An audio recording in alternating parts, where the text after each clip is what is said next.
What's up, everybody? Trinity here. Welcome back to the Second Street Marvel, and welcome to the Trailer Park Live. Thank you all so much for being here tonight. I apologize about the delay. I had this thing set up on my phone, and for whatever reason, when I came out here to go live, it didn't want to work. I sat here and clicked. I was sitting. You know what? Honestly, I clicked on my Streamlabs, and I started going live, and I was sitting here flapping my gums for like 10 or 15 minutes before I looked at the chats, and I realized I wasn't live. Thank you all so much for being here tonight. Now, if you're new here to the channel, what I typically do here on the Trailer Park Live is I start off by talking about some of the comic books that I pulled for the week, and then I get in and interact with you all in the live chats as we just talk about different things that have kind of happened throughout the week. And tonight, you know, we're probably not gonna really talk much about comic books because, well, I don't really have most of them near me, and I'll be quite honest with you in case you can't tell. I don't really feel like I'm in the condition that I want to get up and start grabbing them and everything like that right now. But anyway, guys, thank you all so much for being here tonight. I see we've got my man Lord Veedo and Random Brad Creator in the chat. Thank you guys so much for being here. What the hell, dude? Seriously, come on. Okay, there we go. But yeah, guys, thank you all so much for being here tonight. Make sure that you hit the like button and share this video out with everybody, because I know notifications didn't go out for this thing because I had the other one set up, and for whatever reason it wasn't it. Like, I don't know, man. I don't know what's going on here, dude. But anyway, guys, thank you all so much for being here tonight. Lord Veedo, Random Bread Creator, and we got Lord Veedo with a $10 super chat. Says, I know all about accidents, bro. You already know, even though things will be hard, we're always here to help. Also, if you want to mess up the person who hit you, let me know. No, man. No, it was an old lady, man. It wouldn't be that hard. I could probably do it in the condition I'm in right now. Oh, man. That's funny. Hey, she was insured, and we'll let the insurances hash it out. Maybe lawyers. I've been talking to just my friend, my chiropractor, and a guy I ride with. He was like, hey, man, if you need a lawyer or anything, you don't know anybody, like we know somebody. I guess probably he's a chiropractor, so probably somebody he's known for a while, and probably maybe just like mutual friend of the family or whatnot. So yeah, definitely going to look into that, just because even like John, I'm not sure if you guys know Johnny on the Spot. You guys see him in the chats here. He was even telling me, he's like, hey, like, lawyer up no matter what, just like at least consult with one, which I was going to do anyway, because, the one thing that he brought up is the one thing that I know anyway, is that person's insurance don't give a shit about me. And yeah, you can see my busted up bike back there. It's fucked. My bike, it's fucked. It's fucked. Maverick Pilgrim, thank you so much for being here. Again, Lord Veedo, thank you so much for the generous $10 super chat. I appreciate it. Glad to see you back in the captain show. Yeah. Hey, look, you guys got me sitting down. You got like, this is a rarity. Me sitting here, sitting down on a live stream. I'm normally all up, bouncing around and everything. But those scrapes, dude, like, you know what? You think these are bad? I didn't even know. Well, I mean, I knew I had some on my ass, but my ass is fucked up. My ass is fucking red and scabbed, and it like, I didn't even know. I told my wife, because she helped me put on some pants yesterday. And believe me, I'm a smelly motherfucker right now. I smell like a piece of shit. I smell like a dump truck full of fucking onions that's been sitting out in the hot California sun. And but she even helped me put some on. Like, I knew I had the road rash, but like, I looked at it in the mirror. I was like, holy shit, my ass is fucked up, man. Probably ain't gonna have to shave for a while. Oh man. But yeah, so I mean, basically what I've been doing for that, since it's all like on my butt and everything all scabbed up, what I've been doing for it since we left the hospital is I've been using like saran wrap and just putting it around. Hey, don't laugh. Look, y'all motherfuckers out there with tattoos and shit, you go to these your tattoo artists and they put that shit on there, and they put the little tape on there, and they put the little saran wrap on there too. Look, y'all motherfuckers do it too. Don't act like it's anything. Don't act like it's anything new, right? Like, y'all never heard of some shit like that. But anyway, guys, thank you all so much for being here. Yeah, captain's chair, yeah, the scrapes, man. Yeah, they, yeah, you know what? And You know what they are is they're just more irritating than anything. Like it's just irritating. You know what I mean? Yeah, road rash is the worst. You're definitely getting paid. This lady took away your living. I know she's old and whatnot, but this seriously affects your income. Yeah, it actually does. Cause like I'm self-employed for one, and two, like I can't really go out and work. Like I mean, I can't really go out and work, but like I just had somebody stop by that wanted snacks, and I had somebody else reach out to me too that wanted to come by and get some snacks too. They're like, hey, let us know. You know, we still want to come by and get some snacks and shit. Like they still wanted their snacks. I'm like, yeah, absolutely. Like one of the guys stopped by tonight. Good dude from one of the barbershops I go to. I just went out to the truck with my daughter. You know, I had her open up the truck and everything. Had her hop in. I'm like, hey, can you grab this, and this, and let's bring it down. I guess I should probably have my kids like bring out the shelves here in the garage and set all the shit up out here, and I can just be sitting out here live streaming all day and selling my nuts. Set up my store in here. But yeah, it's definitely going to affect my income. It's definitely going to affect my income for sure. Thank you so much for being here, Johnny on the spot. Super fan Adam Shawhan, thank you so much for being here. Lord Veedo, oh, Drunk 3PO with a $5 super chat. Says looking good, bro. Keep smiling. Thank you so much, Drunk 3PO. Appreciate it. And bro, you know what? Like honestly, I should be sending you the $5 super chat because that night when I on Wednesday night when I was laying in the hospital, fucking miserable as fuck because I'm a stubborn son of a bitch and I wouldn't take any painkillers. I was sitting there like miserable as shit, and I didn't want to watch anything that was like on TV and shit. And, you know, the other guy that was in the room, he was watching something, and I don't know, some bullshit car shows on like fucking History Channel. They're like on repeat all goddamn night. And like I was sitting there, like I had Drunk's fucking live stream on. He was there. God, who all did he have on? Can't remember the other guy. I'm not sure who the other guy was. It was like Drunk. I believe Nina came on. John Talks. And yeah, I was there listening. Like, believe me when I say, it really helped me through that miserable time. Cause I'm like, fuck, man, there's like nobody fucking live streaming, and this sucks. And then I seen Drunk went live. I'm like, oh fuck, at least somebody's live doing something fucking, you know. They're talking about Nicki Minaj and just all that kind of bullshit, man. Yeah, it was good shit, man. Like, you know, and that's kind of the thing though too is like, you know, I even heard like Josh the other day talking on one of the streams, like apparently like live stream viewership has gone down here over the past few months and everything.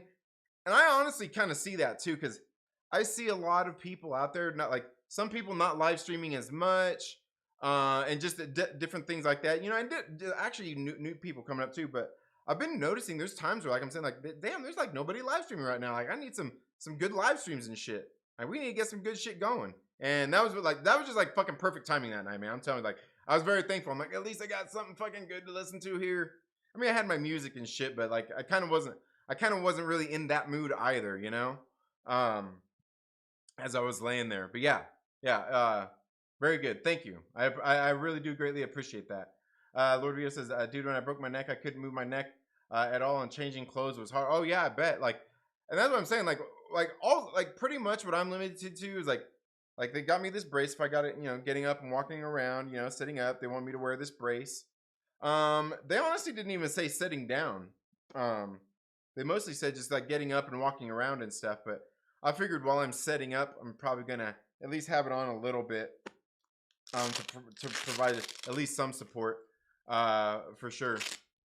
But yeah, and that's you like because I know yours was your neck and everything. Like, dude, like that's even worse because like I can turn my neck like, of course it's sore as fuck, but like I touched my neck earlier, like that right there, oh man, that shit's sore as hell. But like other than not being able to bend over and everything, like you realize how much you're used to like in the condition I'm in, how much like when you're going to like stand up from your chair or anything like that, how much you really kind of like bend forward and everything a lot, like stuff I can't do right now. Got to set up straight and basically lift with my legs and my arms to go up straight, right? You don't realize how much you're used to like sitting up a little bit and like just the motion of it all. You know, losing that little bit of that range of motion. It's crazy because I'm sitting here like this is ridiculous. You know, like Even the physical therapist, like, oh, you're gonna have to walk. Basically, you're a robot. Just walk around like a robot. That's it. But yeah, like, believe me, like, I can't remember who who was it that in the live stream the other day said I hit the collision lottery or something like that because lady was insured. I'm alive. I'm okay. The lady actually stopped. Like all that bullshit. Like that my $12,000 bike back there that's fucking fucked. That's thrashed. It's jacked up.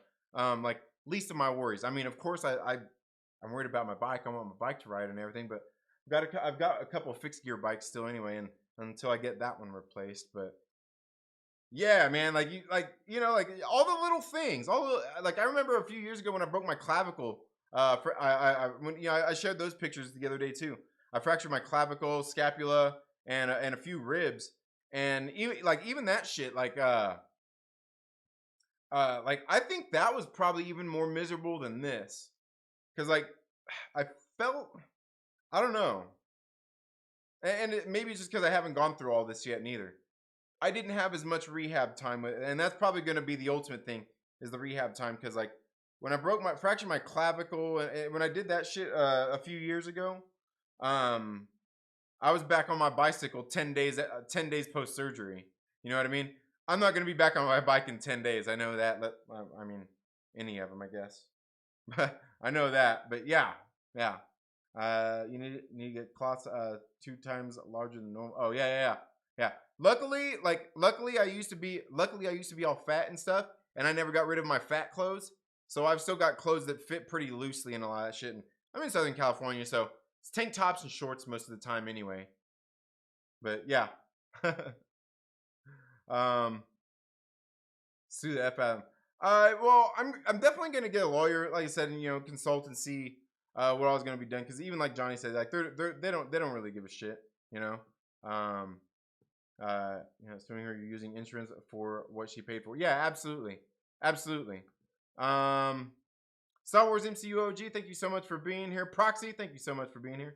Maverick Pilgrim says it's a dangerous business, Trinity. Going out your door, you step on the road, and if you don't keep your feet, there's no knowing where you might be swept off to. Yeah, you know what? And that's the truth. Mike Porter's been busting my balls the whole time, saying, dude, you're not allowed to go outside your house anymore. Like, anytime you go out of your house, something's happening to you, or you're getting in fucking fights. I'm like, I don't get in fights. Just look, I don't get in fights, but look, I'm definitely a motherfucker that says shit to people. Oh man, I'm not sure if I told you guys about the guy who was that been like 2 months ago that was riding my ass after I passed him heading home. He was riding my ass. I got here right down the street from my house at the stoplight. He was going straight and I was turning, but I stayed in the next to, because there was like a little gap. There's like a little white line and there's like a little gap where all kind of, anyway. I pulled up next to him. He's sitting there because I pulled it because it widened out to two. It was only 1 lane, then it widened out to 2 lanes. And he, like, for one, when I passed him, he wasn't even doing the speed limit when I passed him, but he got all mad and he started riding my ass. And then he was goes up next to me once I got in the next lane because I was turning right. He pulls up next to me driving. All of a sudden he wanted to go fast once I passed him, and he's all flipping me off. I pulled up next to him, and I said, "What's your problem?" I said, "I bet you ain't so tough when you're not inside of that car, are you?"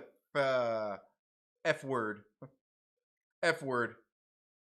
And I hopped up, and I put and by the time I even said that, I put my car in park, and I was hopping out. I walked up to his car. I was like, and he's sitting there like, he's fucking driving so not do the speed limit. I said, you're not that fucking tough. I said, you were tough a minute ago with that fucking finger. Step out of the fucking car. Yeah, I'm telling you, I'm terrible. Mike Porter knows it. Chingon, I can't help it, man. Like, I don't know, man. I don't know. I think I'm just getting old. I'm getting old and I don't give a shit anymore. Oh man, but you're right, Maverick Pilgrim. Yeah, it's crazy, man. Yeah. But I have a feeling that sounds like a song or something that you were putting in there? I'm trying to think of what it is though. I don't know. I'm thinking about it. Let's see. All good. Yeah. Yeah, no, it was. I'm telling you, drunk. It was like you were my saving grace that night. I'm telling you. I had something good to listen to for a couple hours. Johnny on the spot with a $2 super chat. Says you $2 towards your robot legs and a shower. Oh man, I know. I'm telling you, I'm a smelly son of a bitch right now. I'm a smelly son. Dinner shoes. Mr. Ratcatcher, thank you so much for being here. Says prayers for you, Trinity. Glad to see you doing your thing and smiling. Yeah, absolutely. Hey, you can't bring me down, man. You can't. You can't. Like, that's the ultimate thing. God, you are fucked up, Trin. Goddamn, yeah. Yeah. Yep. I'm pretty effed up. But here, you know what? Speaking of which, like, things that... let me grab this paper here. I got this thing here I want to read you guys. But, yeah. Like, I'm not that dude. Like, you can kick me down as much as you want, and I don't give a fuck. I'm gonna be coming back. I'm gonna be coming back and double down my efforts. Fucking coming back every time. And that's the thing, is like, it sucks to be that guy. It sucks to be me in a lot of situations. Cause like all of that, just all those kinds of things. I always like, I know I will persevere. I know I'm capable of doing fucking anything I want to, right? I know I'm capable of doing anything I want to, and I know that there's nobody that can really stand in my way of anything that I truly, really want, right? And I guess that kind of goes into what I wanted to talk about. Some of tonight was, you know, like you see there in the title, positivity on YouTube. You know, I kind of ended one of my streams the other day talking about I seen. You know, like, for one, I wish people would just like shut the fuck up when it comes to positivity. You know what I mean? Because I hear all these people talking about like, oh, I just want to bring positivity to this or that, or you know, we're a positive based, positive focused, blah blah blah blah blah. Like all these motherfuckers out here talking about positivity and bullshit. It's like half these people I ever hear saying like, bro, like, you know, like you're like the furthest fucking thing from somebody that can be positive in the first fucking place. And the thing is, like, positivity is bullshit in the first place. Positivity is bullshit in the first place. Now, I'm not saying that having a positive mindset or anything like that is a bad thing. I mean, you want to do that. Like I said, for the most part, I keep a good mindset because I know I'm determined. You know, when there's something I want, I go after it. I know I can get it. Anything that I truly want to achieve, I know that I can. Same as you can. Anybody can do these things. But the thing is, I always hear all these people talking about positivity and everything, and it's like, you know, it's not really about positivity. It's really ultimately about not saying or doing dumb shit, especially at the most inopportune times, right? Like when the pressure's on, you know, like say like football, for instance, the game's on the line. You know, I don't give a fuck what your positive mindset is. Like, you gotta just go out there and make it happen. And you can have that positive mindset, but it's your sheer determination and talent that takes you there. You can't, you know, like all this stuff is bullshit. The thing is, you gotta limit the dumb shit that happens. You go out there, game's on the line, you lose. You lose. Maybe you end up throwing an interception, right? You throw an interception, it's fucked up. You lose the game. The thing is, like, you're gonna be down about it. That's a bad thing. You're certainly not gonna be fucking positive about it, right? Game was on the line, it was in your hands, and you blew it. You know, your whole team's fucking down anyway. Let alone the guy that threw the interception, the quarterback. But the thing is, like, positivity is gonna do you no fucking good there. You know what it's about is limiting the dumb shit, putting the dumb shit out there, putting the negativity out there. That's what you gotta limit. And, you know, you can be real about this stuff. That's ultimately what it's about, is being real about the situation. and knowing that you're always going to live to fight another day, you know.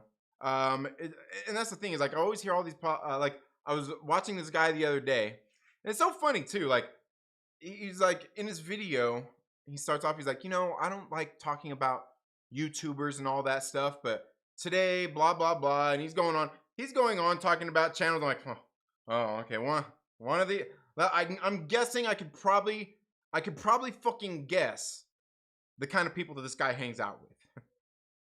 And I was sitting there watching, he's going like, I don't like talking about these things. You guys know I like to keep things positive here on my channel. Talk about movies and these things that we enjoy. I don't like talking about other YouTubers. And then he goes on in the whole fucking video talking about other YouTubers. Talking about, and then, you know, about them being stupid, calling them all kinds of names and shit. And just, you know, just calling them all kinds of names. Just like, and I'm like, okay, like, you know, you say all these things, right? I'm a positive channel. I don't like talking about other YouTubers and all this stuff, right? But then I go and I check like some of his other videos and live streams, and not all of them from what it looked like, but I only watched about 4 or 5. And I'm sitting there watching like every single one of them. He's talking about like some of them even in the thumbnail. He's got another fucking YouTuber in them, right? And just all this, you know, he's talking about and all this stuff. And the thing is, like, look, there's nothing wrong with that. You want to criticize people? That's fine. That's perfectly fine. But don't give me some bullshit like you're being positive or anything like that when you're just sitting there criticizing people and talking shit about them. Now, the thing is like, you can be not negative. You can be critical without, you know, being a complete dick to people, right? You can be critical and not be negative. You can be critical and even be positive, honestly. Be positive. The thing is, like, what people always seem to forget is, you know, it reminds me of the same bullshit you see in all these fucking movies and all this bullshit nowadays, you know, like everybody talking about, oh, my politics in movies, my politics in comic books and TV shows and all this bullshit. All the woke. Here, the ultimate thing is, when it comes down to all this stuff, people talking about politics, you know, and you got the other guys like, oh, these people don't like politics and this and that. But don't they know Captain America always been about politics? But the thing is, like, look, it's just like anything else. It's not that it's done, it's how it's done.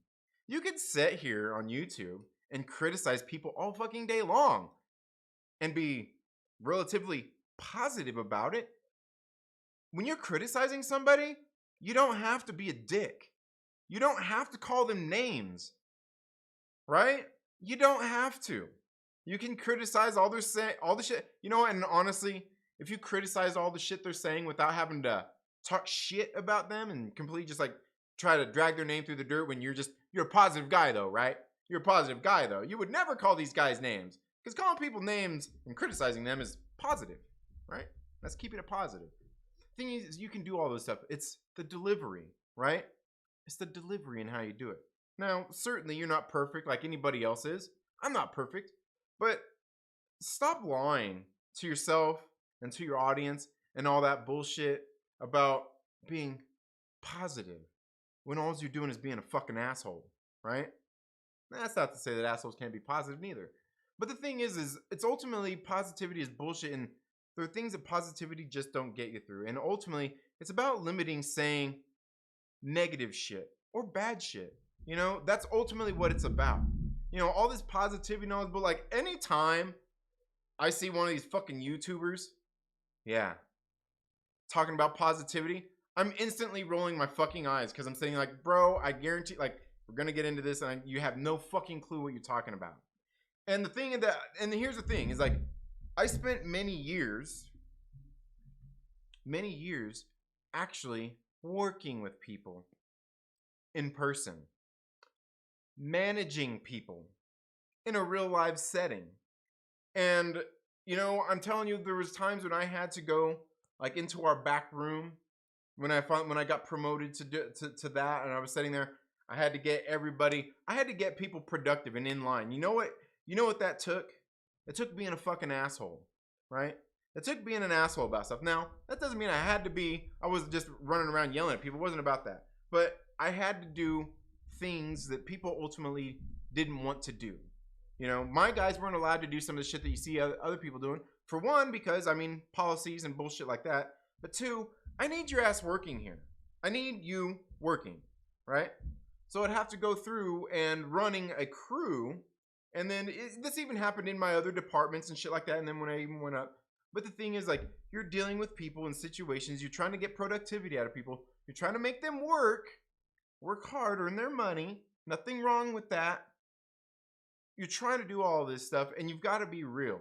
And you can't always be positive. To get people to improve doesn't always take positivity. You know what it takes is honesty. And honesty doesn't necessarily mean you have to be a dick. You can be nice about it.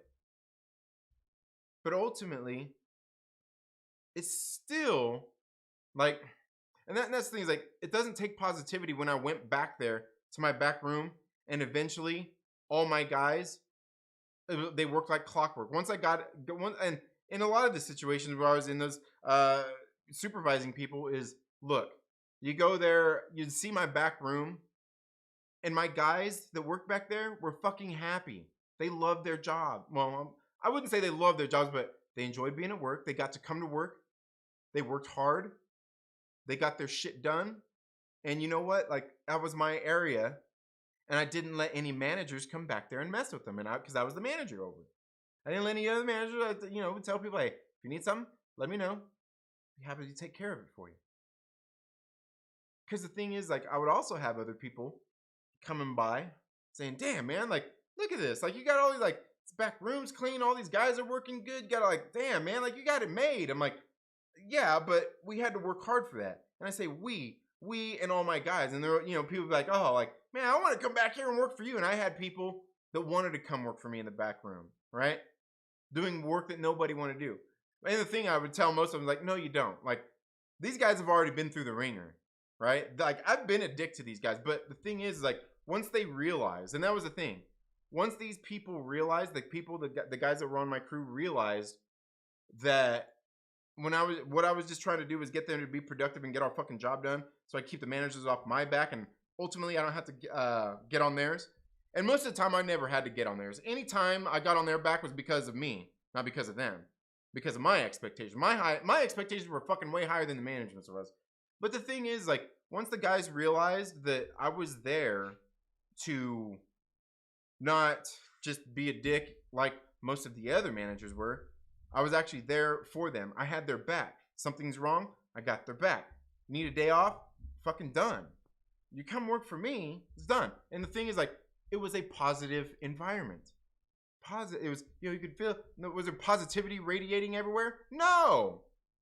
But it was a positive environment because everybody was going back there. We busted our asses. Even times when we had the odds stacked against us, we had all kinds of pieces, no room, no all this bullshit. And we're sitting here like, fuck, how are we going to get this done? You know what?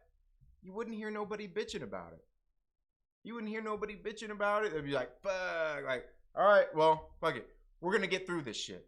But you know what that takes? I mean, ultimately it took a lot of time to get there, right? It took a lot of time to get there. Why? Well, because you got to do things the right way. And it's not even a matter of respect too, because I definitely had to earn the guys' respect too, but the environment itself was a positive environment because these guys, when they came to work, they knew they weren't going to have to put up with bullshit.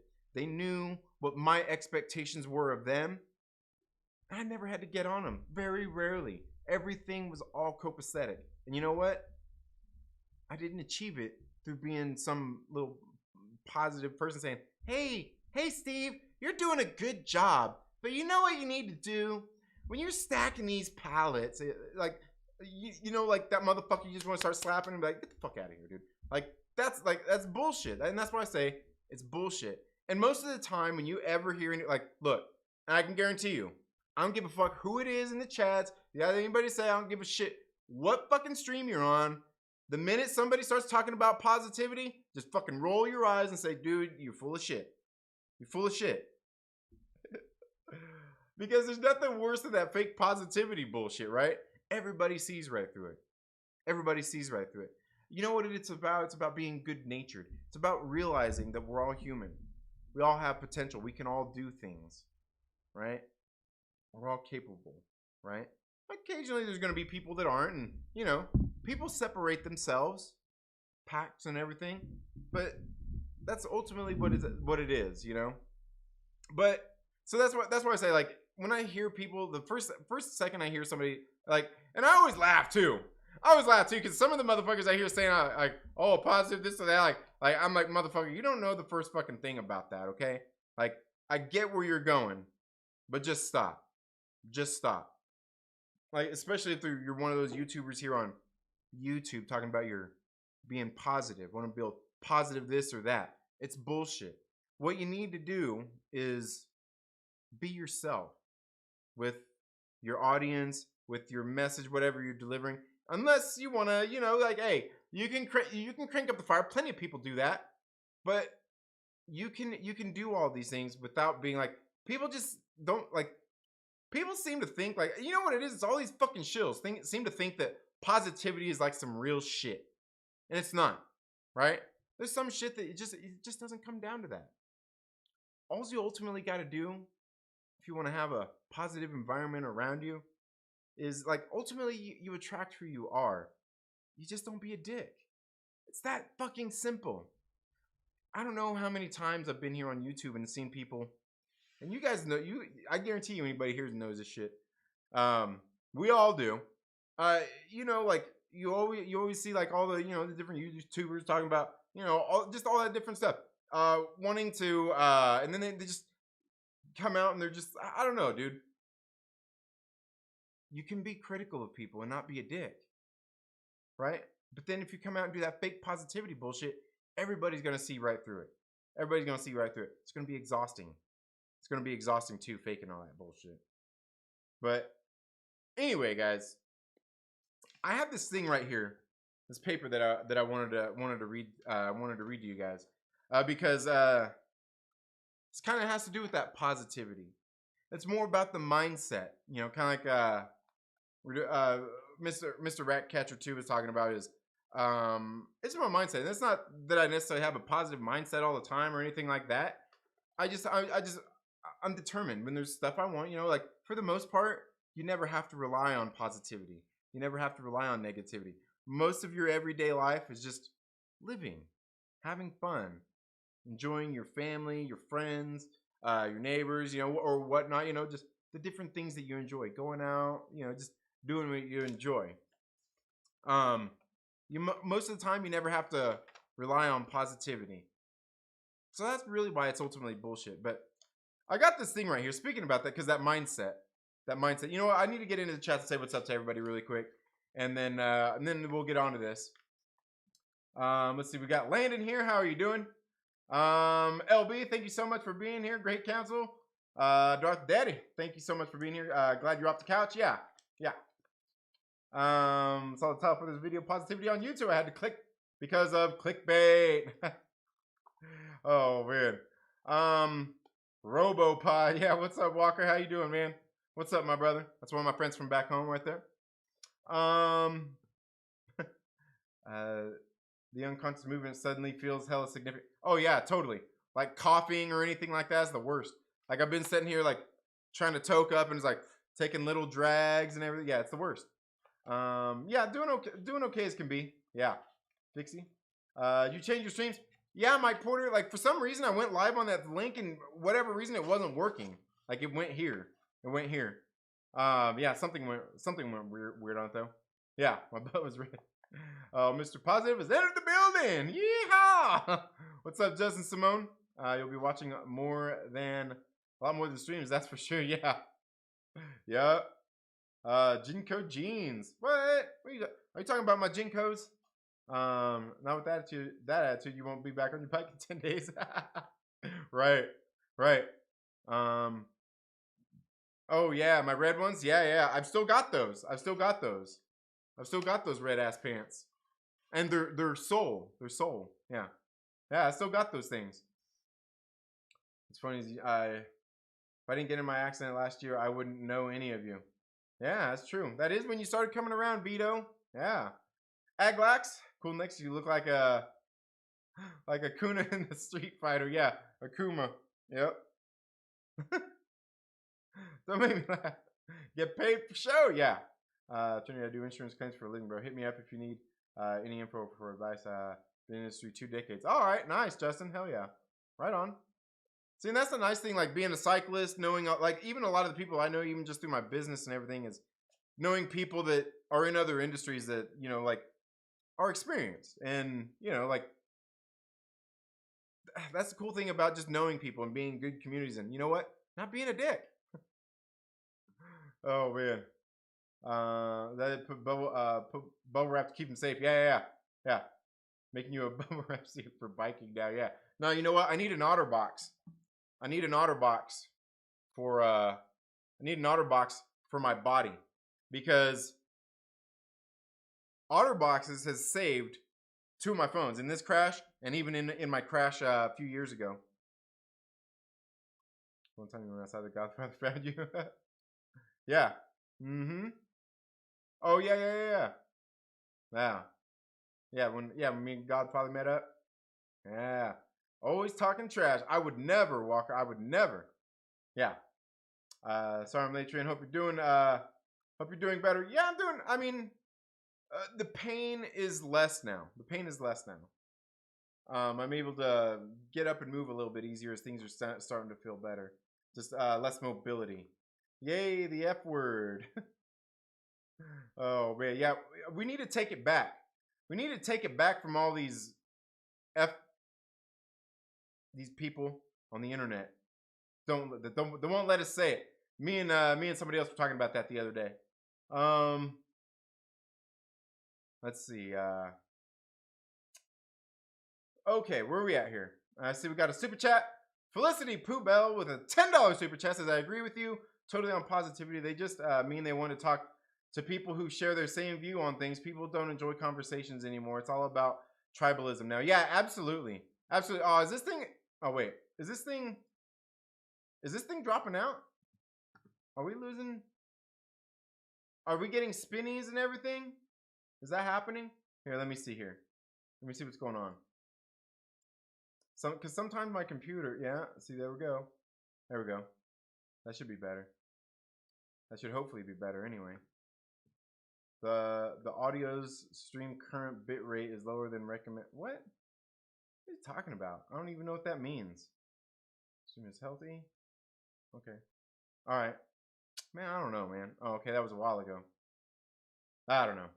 But yeah, and that's the thing is, like, you know, Felicity, and that's something I was talking about the other day, and that goes along with positivity is we'll get into that in a minute, but yeah, the conversations, like, conversations are becoming less now, especially on social media, and even on places like YouTube now, is because, you know what, like, sarcasm really has ruined conversation, especially on social media. But altogether, I used to work with a guy, and we're gonna have him on the show one of these days, that he has some viewpoints on sarcasm that I think you all really need to hear. I think more people definitely need to hear too. But I want him to come on and talk about that. But he always got my sarcasm, but he's not always appreciative of it. Because I really do think that sarcasm has ruined people's communication and everything, especially online. Because you know what? Everything can just be passed off on sarcasm now. Everything can just be passed off on sarcasm. Like, oh, I'm just being sarcastic, man. Like, it was just a joke, right? Yeah. Like, it's fucking ruined everything for that. You know? Because somebody's gonna come say something, you're like, oh, you're being sarcastic. Like, oh, being sarcastic. You know, like, they're being back, and it's like, everybody's just saying, like, okay, like, you're just gonna pass the buck on, like, look, you can be a prick. That's okay. It's okay to be an asshole. But the thing is, like, people rely on the sarcasm as like it's their fucking personality. You know what I mean? And they rely on it way too much, way too heavily, whether they're on fucking Twitter, Facebook, Instagram, and especially even YouTube. And I honestly, I'm not really into it. You know, like I don't mind sarcasm. Like, you know, you said, like, watch The Office. You watch Michael Scott. Now the thing is he relied a lot on sarcasm too. And obviously it's a TV show, because you can't run an office like he ran it. And most of it's due to his sarcasm and his sarcastic nature and everything. That's ultimately what a lot of issues were. And in the real world, like, you can't really do shit like that, but you still can have fun though. And again, not how it's done, not that it's done, but how it's done. But sarcasm has certainly ruined all of those pretty much conversation for anybody. And like that's one of the things like look, Nikki, I know I was talking to her about this the other day because she's been sharing some different like she was sharing Friday night tights, saying, hey, go check this out. And I'm like, okay, but like I'm just not really into it. Like that's the one thing I like about watching young Rippa 59 is you get on his show and he's gonna be on there, he's gonna be serious, he's gonna be talking shit, everything he's saying like it's pretty on point on. But the thing that you don't really ever see him do is get sarcastic. You know, you don't see him rely on the sarcasm to play to the crowd or anything. He just don't do it. Not very often. Like, I honestly can't really say that I've ever really seen him do it in a point where he's never said yeah, I'm obviously that's fucking sarcasm. Like, and that's very, very fucking rarely that I've ever seen that happen. And that's the thing is like, but there's other people out there, you know, but like Nikki was sharing Friday night tights with me a few weeks ago, and just like a lot of those guys that hang out on this, like I just can't watch it because of that. Like I don't want to sit here and watch on stream like somebody being, you know, doing the whole sarcastic thing for an hour and a half. Like I just can't, like I can't do it. Like a lot of people that, and that was the thing I was telling Nikki. I watch a lot of streams. I lurk on so many streams. Like I watch streams and I watch people and I hear their opinions and everything. People that I even agree with, but I can't even stand to watch their streams or shows or anything like that. It's the delivery. It's the delivery method. Right? And a lot of that comes down to the sarcasm. Just doesn't do anything for me. Just doesn't do it. And I'm not saying that you can't be sarcastic every now and again, but when it's your whole shtick and that's all you fucking are, I just can't do it. And I see so many of these guys that like that's kind of what it is, you know. And it's not only them. Believe me, there's plenty of like even on the shill side of a lot of the like content creators, I see that same shit too. And it's like to me, it's like it's kind of off-putting.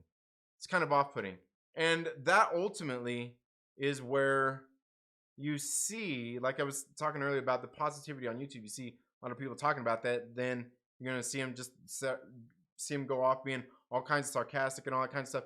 The thing is like that gets you a certain kind of people who want that. If you want to get a bunch of cool, great people out of being sarcastic, I mean, chances are, I mean, you might get lucky, but the sense of humor and what you're talking about, I mean, is obviously going to have to be skewed one way or another.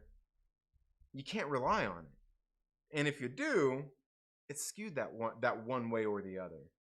That's ultimately what it comes down to. And then the tribalism and that, I mean, I think it's ultimately killed a lot of conversations. And I see people use it all the time, you know, like what's his nuts that always, you know, the fucking Max.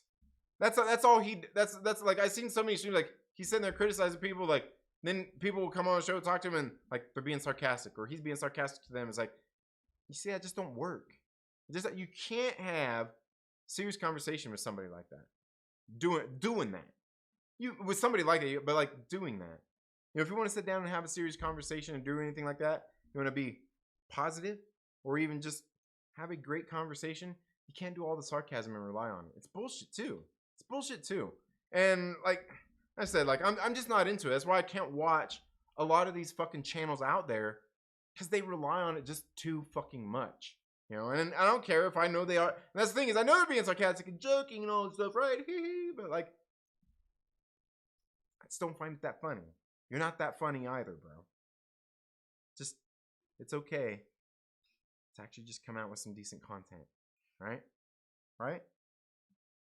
And I'm not saying that any of these people are bad. Like the guys from Friday Night Tights or even Max, or like, I don't give it like different strokes for different folks, man.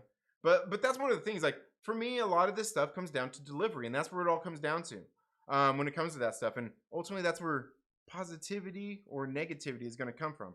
It's the delivery method, right? But Let's see who else we got here.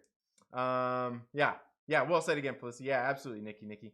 It's not about positivity, it's about having the mental self-control to not let negativity get to you. Yeah, absolutely. And the thing is, like, you know what, like, negativity gets to everybody, because negativity, like, that's just how negativity is.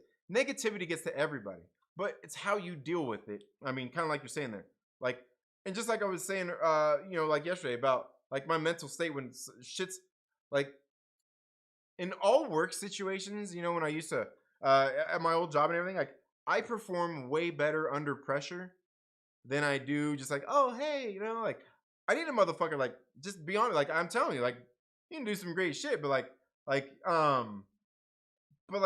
for me that's one of the things, like, just I don't need yeah, all that positive reinforcement. Like I'm already there. Like you can't bring me down, right? You can't. I'm not tribal. You're tribal. I'm part of this other group of people that are totally anti-tribal. There you go. Yeah, YouTube version of hit 'em up. Yeah, yeah. um, let's see. Callisto Arquez, Patricia, thank you so much for being here. I hope you're doing well. Let's see. Where else are we at here? I seen we had some other people here in the chat. Keely Chow, thank you so much for being here. I see you jumped into the chat as well. Let's see. Star Wars MCU OG. Feel like there was another super chat that came in here. Talking about how he hates how he positively hates other YouTubers. Oh man. And that's the thing, is like, here, look. And that's the thing, is like people just don't get. And here's what I'm talking about, the delivery method. Is you could absolutely be a dick without being negative. You can absolutely be a dick without being negative. You can be critical without being negative. You can do like, and that's ultimately what it is. Like, you can do most everything out there without being negative. That doesn't mean you can be positive about it. Yeah. Dixie, thank you so much for being here. Yeah, it's called being tactful. There you go, Justin. Absolutely. Everyone almost has a hive mind. One person wants to cancel someone, and the SJW follows suit. Yeah, absolutely. And that's just like, people are fucking weird, man. Like, in social media, just what it's done, especially over this last 18 months and shit, has got people's minds fucking so twisted, dude. Like, I see some of this shit, like I was talking the other week, but you see examples of that shit everywhere, especially like the masks and the vaccines and all that shit. But like this guy, I talked about it the other week. This guy who his father recently passed away from COVID, due to COVID, and like he was all on like for the past few months he'd been on Twitter. I don't think he'd even been on Twitter that long anyway. He's sitting on there just like sharing like the worst takes and the mask up, backs up, all that stuff. If you don't, you're a piece of shit and all this and that. And then especially when he started tweeting that his father and how selfish people are for not being able to get a vaccine and wear a mask and all that stuff. He was talking about all this stuff and like blaming his father's coworkers because his father got COVID and then his father died, right? And due to the COVID complications, apparently. Well, he's been taught like, and the thing is, like, you put a bunch of divisive shit on Twitter, and then this guy, he goes and posts about his father, when his father actually died, that his father passed away, it's due to COVID. People are pieces of shit, blah blah blah blah blah. You could probably guess what all he said. And some guy came in and it's like you're gonna like blame everybody else because just because they haven't gotten the vaccine and your dad did get it and now he's dead. Like the way the guy put it, like he was being a prick, but the other guy fucking comes at him with a death threat. Like he says something like, "Oh, I'll kill you, motherfucker. I'll slit your throat or some shit." I'm like, bruh.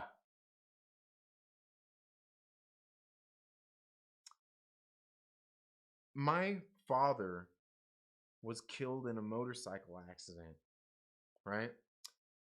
And even to the person that killed my father, I didn't even fucking wish death upon them. You know what I mean? I didn't even sit there and wish like, oh, I wish that fucking doctor was dead. Fuck that guy. Killed my dad. You know, like I didn't even wish death. Like, and that's what it's come down to. It's people's minds are so twisted up, like that you, like that's where you're at.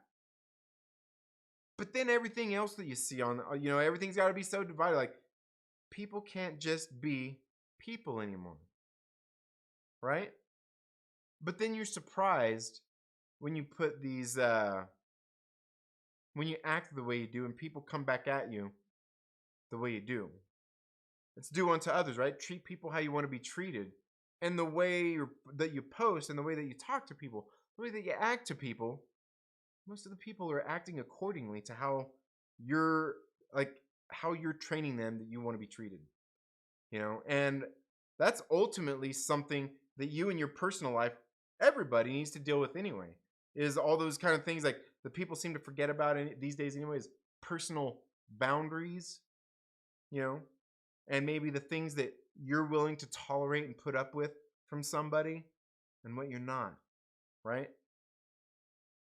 It's okay. It's okay to draw a line in the sand with people and tell them. And it's not always easy. Again, like if you're me, like I already thought, like I'm a confrontational motherfucker. I'll tell you where the line is. But a lot of people aren't like that. But you should be. You should be, because people not is what gets people to where they are right now. The way people are acting right now. And it's not just due to the internet. But because like I said, when I used to manage people, do all that bullshit, like you still like you treat people how to treat you. And there was all kinds of people we worked with. I'm like, you have to deal with them. But when you're dealing with them, when you're working with them, especially as a supervisor, you have to be cognizant of how this person is and how they're taking stuff when it comes to certain things. And that's what it comes down to when it comes down to boundaries, right? It's very easy stuff. It's very easy stuff to get. But it's just do unto others. Just because there's somebody else that I'm not vibing with, I can still treat them with respect. We can still get along. Let's get off your social media. You can save your hot takes for in person. It's okay. You can tell people how you feel. Because chances are you're not going to be that dick in person that you are on the internet. I mean, I will be, but any people that know me personally any people that knows me like Walker, if he's still in the building, he'll attest to the fact that I'm a dick. Oh man, enjoy butting heads with you about Titans. Felicity, all right. George Lucas, Star Wars politics weren't even weren't about Biden versus Trump. It was universe politics. Yeah, and that's the thing is like most like. And that's the thing is like that's what the conversation about the politics thing is so fucking weird, because people like it's the same argument for both sides. People like, we don't want politics in our movies and comic books, but then the opposite side is saying like, oh, politics have always been, but like because they're only hearing politics. But like I said, it's not that it's done; it's how it's done. And even a lot of the bullshit that I see in movies, and like I said, even on social media and bullshit these days, I'm like, it's just not for me, man. It's not that it's done, it's how it's done. I watch so many movies that have and do all these different things that are people, like political type of movies and shit that used to be done good because they should be thought provoking. When you watch these movies or you're watching, the TV shows or even these comic books, the writer, the actors, everybody involved should be able to tell you this story. And even if you and get you to think about stuff. Best example I can think of is, what was that fucking movie with Kevin Bacon? With Kevin Bacon. What the hell was that movie? I want to say it was The Woodsman, but it wasn't The Woodsman. It was where Kevin Bacon. Who else was in there? God, what's his name from? Damn it. How he was in Doctor Strange. Let me see here. Yeah. Oh, it was The Woodsman. It is The Woodsman, right? Is it? Yeah. The Woodsman. And I've talked about this before. A good writer should be able to write something thought-provoking while maybe even serving you up something that you don't necessarily agree with. Like this movie, The Woodsman. A child molester returns to his hometown after 12 years in prison and attempts to start a new life. And the thing is, like, it's a great fucking movie. Kevin Bacon and just everything going on in there. It's a great movie. And I'll tell you one thing, when it comes to chomos and all that stuff, I'm very fucking against that. There's only one cure for those sick fucks. All right? There's only one cure. All right? Yeah, that's exactly how I feel about it. But the thing is, like, go watch the movie The Woodsman, and the writer, the director, the actors, everything they did on screen, they made a good, thought-provoking movie. They made me think, like, maybe a guy was in a bad situation, did something stupid, and he can change, right? It made me think that throughout the course of this movie, like, because you get in there, and they make you sympathize kind of with the character, you know? They make you sympathize with them, and you're watching like, ooh, you know, you can see things from their perspective. But ultimately, what we're talking about here is something I just don't approve of, right? And that's the thing, is like, the movie is fucking great, but they're not trying to beat you over the head with some sort of agenda. Like they're not trying to say throughout the movie that chomos are good people or anything like that, or that all chomos are like this. It was just a movie that was really fucking well written, well acted, well directed, and all of that good shit. But pretty much everything, like stuff going on there, like, I don't agree with. You know, like I said, simple. Like, there's only one cure for that. You know, and certainly prison isn't going to rehabilitate him.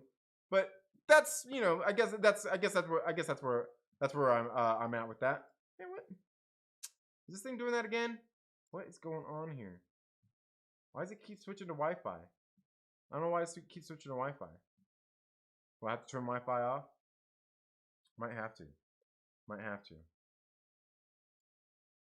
But yeah, okay, so let's get back here into the chats.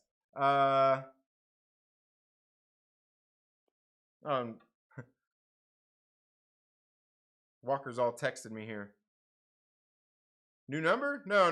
New number. I got same number. Yeah, same number. Opinions are like assholes. Everyone's got one. Yeah. But no one wants to see. Yeah, absolutely. I know you think it's a certain thing about a certain thing, but you did. But did you know that actually the opposite of that thing is true? Right? Let's see, if I go on the street and say Lil Nas X wants to cancel Steve from Blue's Clues because he didn't address gays in some way, and people just blindly follow. Yeah, absolutely. People are ridiculous. Damaj and I, thank you so much for being here. What's up, my man? Sorry, I'm like way behind on the chat here. Mike Porter made it back. Mike Porter made it back in the building. I'm doing well, Damaj, and I doing okay. As okay as can be. Pain's kind of minimal, like right now. I mean, I wouldn't say minimal. I took not painkiller meds, but they gave me some meds for, I don't know, I think they said it was like the muscle spasms or something like that would help with that. I took some of that, but other than that, like the soreness and everything, I haven't. I think I took one of the oxys last night to go to sleep. And I don't know. I might take another one tonight to get to sleep, but it hasn't been too bad. Otherwise, man, I don't know. Dealing with the pain, man. It sucks. Where does this hail chat come from? I've been seeing it everywhere. I don't know. It's just how people say hi. It's how people say hi, man. Patricia says, Dixie, I like that one. The opinions are like assholes. They both stink. Yeah. The prep for fascism. Yeah. Joey Ebbs, thank you so much for being here. B Grissom, thank you so much for being here. And yeah, guys, I was gonna say, be honest with you, I might be live streaming more if I can't get out and work and I can't really do shit. If I can get out here and set my ass in this chair and drink water for a couple hours and talk a bunch of bullshit, guess that's what I'll be doing. Walker says, I'll work in your back room. Oh man. Yeah. Oh man, what's the name did she suggest for you? Gonna have a lot of catching up to do in the chat. Yeah, absolutely. I am. I'm like way behind. I'm still like, what am I, like a half hour behind? I've only had a manager like that once in my life. So hard to come by, but damn, do you appreciate someone like that? Yeah, and yeah, absolutely, absolutely. You know, the hardest thing is like most people can't, like, the first thing you got to do if you're like a supervisor, manager, or anything, it's like you got to set expectations, and you got to get people to meet those expectations. And as the manager, you got to get people to realize what those expectations are. If they're not meeting them, you got to go show them how to meet them. You know, you got to go show them how to meet them. But yeah, good managers is hard to come by. Lord Veedo, thank you so much for the $3 super chat. Greatly appreciate that. You know what? I'm going to turn this thing off. I'm going to turn this Wi-Fi off for now. Take that Wi-Fi. Okay. I was always hard on my people when I was a manager, but when they produced, I'd be buying copies, lunch and shit. Yeah, you know, like when I was doing what I was doing, like if they were just having barbecues and shit for the whole store, that'd be all good. But like one of the things when I took over my crews is because like and that was a long time ago, years before on my first crew, the managers would come back there and bribe the guys to unload faster by like, hey, you get this truck done by so and so, we'll buy a pizza. I put a stop to that shit. I'm like, look, I don't need my guys working for peanuts. You want lunch? You know what? Look, how about you work hard, and when it comes time for your evaluation, when it comes time to when we can get you a merit raise, if you're performing up to my expectations, we're gonna fucking do that. But don't dangle a pizza in front of them and say, hey, here you go. Because, dude, like, that's all they're gonna give you is that pizza. And when it comes raise time, this motherfucker ain't gonna remember you. He's gonna remember, oh, I always used to have give him pizza to get him to get done on time. Yeah, certain things you just can't do. License to Shield, Mike Porter. Yeah, I like it. I like Mike License to Shield Porter. I love it. It is a good one. Oh, that was you gave him that name? I like it. Yeah, it is a good one. Yeah, I like it. Looking like a Terminator. Yeah, I know, man. Thank you so much for being here, Stormy. I hope you're having a good day. Walker says, shut up. Yeah. Everyone leave and see if he stops talking. I won't. Aglax says, nah, fuck that shit. You bunch of pricks just need to be more positive. Fuck that. Look, there's nothing wrong. Like I said, there's nothing wrong with having positive mindset and all that. Like, that's what you got to do. Like, if you're a determined person, that's kind of what you are. Is like, you're positive up here. You can take all those negative things and make them work for you. Like I was saying too the other day, I can't remember somebody. I think it was Two Gun Pedro. I think it was Two Gun Pedro came in on the live chats later, or in the chat later after one of the streams, and put like, "Hey man, stop being a tough guy. Just take the pain meds." And for me, I don't like taking the pain meds just because more how they make me feel, and also what they do to your body, more so than I'm just trying to be a tough guy. But I mean, because that's like.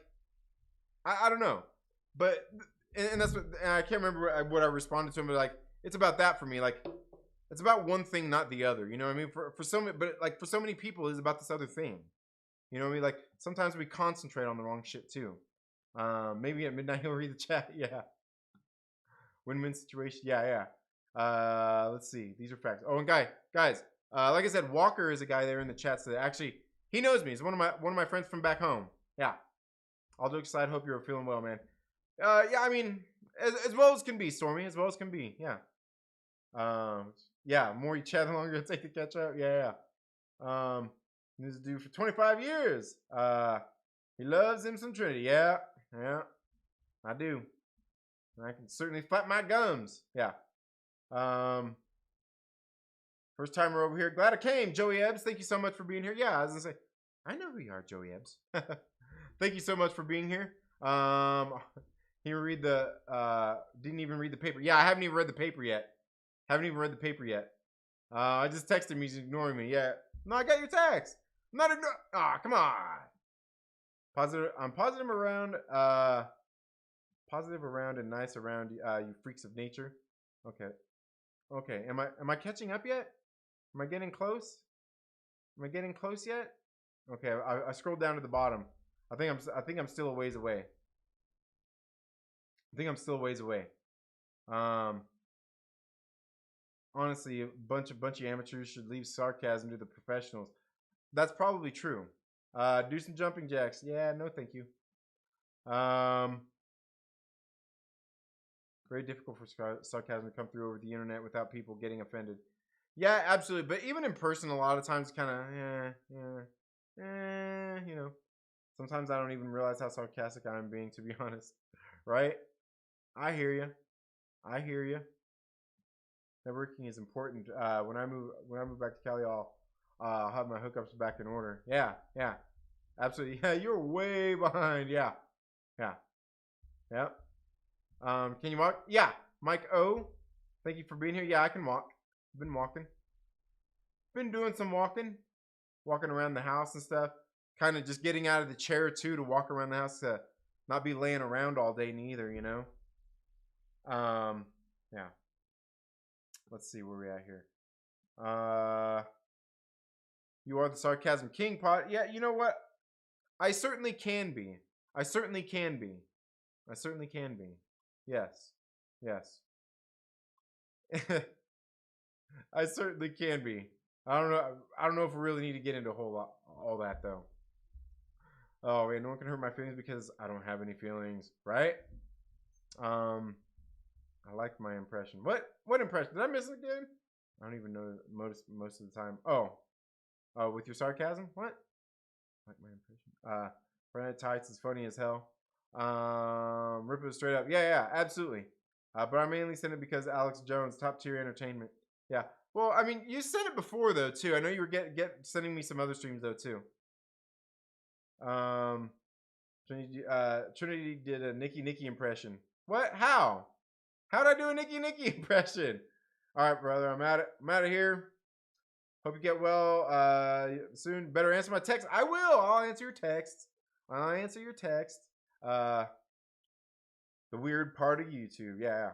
Everyone was on that Alex Jones stream. I was for like 5 minutes. Because Nikki sent it to me. I was like, I'll go watch your friend's stream. For like 5 minutes. Like, and I was telling her like any of those people on that channel that were on that show, like 5 minutes is about all I can tolerate to hear any of them motherfuckers flapping their gums anyway. Like, again, delivery, it's not them. Most of the people themselves are fine. You know, like when you I see how they are. It's just the content, the way they do their content. I just can't do it. Like another one, finally watched some of his videos. Jeremy from the Quartering also, like, just not really into it. Just like the delivery and all that stuff. Like, you know, some of the stuff he says I agree with. Some of it I don't. Just like, you know, I think I've watched like 3 or 4 of his videos. And I'm like, it's the delivery, man. I'm just not into it. That's how a lot of those people are though. Walker says Alex Jones hilarious. Yeah, no, and he was on Friday Night Tights, and he brought up some good points, and you know, like, yeah, it was like they were having fun, and that was the thing, is like I can't say shit about any of that because, like I said, I agree with a lot of some of the things that people were saying, not everything obviously, but it's the delivery method. Because I was sitting there listening, and you could tell all those people were having a great time, having their conversation, talking about the bullshit. They were just having fun. It was just a group of people getting together, having fun together while they were talking about the bullshit that goes on in the world. You know? And like I said, for me, it's the delivery method. A lot of people are into those guys. I'm not. I'm just not. Like I said, Young Ripper 59 is more my pace, my style when it comes to that stuff. I feel so attacked. Hashtag safe space. Oh, man. Hey, Nikki, you're so fine. You blow my mind. Hey, Nikki. Hey, Nick. Oh, Dixie's gonna get me a content strike there. I'm sarcastic in your comment section all the time, Trinity, and you laugh 85% of the time. Yeah, but I mean, most of the time, like it's different though. Like, there's also a time and a place too. You know what I mean? And that's the thing is like I honestly stopped doing it a lot of times for the most parts in live chats and in comment sections because people like take my shit seriously. I joke like I'll joke around about some shit, not even being sarcastic. Like I'm just like joking and shit, and like people get offended. And I'm just like they take it serious, like I'm being serious. I'm like, so nowadays, like I rely on the fact that whatever somebody is going to read, they're gonna have to read it, and they're gonna have to maybe take serious or nothing. And it's got to be laughable. If it's got to be funny, it's got to be laughable. I like you know what I mean. Like it's just hard. It's like because the like how would people say nuance? People love that shit too. Nuance. You know, fuck yeah, nuance. My ass. Oh, safe space. Yeah. You just can't take hearing other people's opinions. Yeah, Nikki, absolutely. Oh, what's his nuts? Yeah. Yeah, well, what's his nuts? Yeah. Um, did he ever make it to past Felicity super chat? Yeah. I did. I did. I did. Look, where am I at right now? Where am I at? I am at 9:14, so I'm only 30 minutes behind still. So, well, 20. 20. Did they call Carl Malone the mailman? Oh, I don't even know who Carl Malone is. But yeah, I made it past. Oh God. Best name yet, 007 Mike Porter. Oh, all right, yeah. RC Scott up in the building. Mental maturation. Yeah. My paisan. Yeah. Many of the positive people out there are ducks because they aren't humble about it. Yeah. Dicks. Yeah. Absolutely. Being canceled ain't so bad. Take it from me, Roseanne Barr.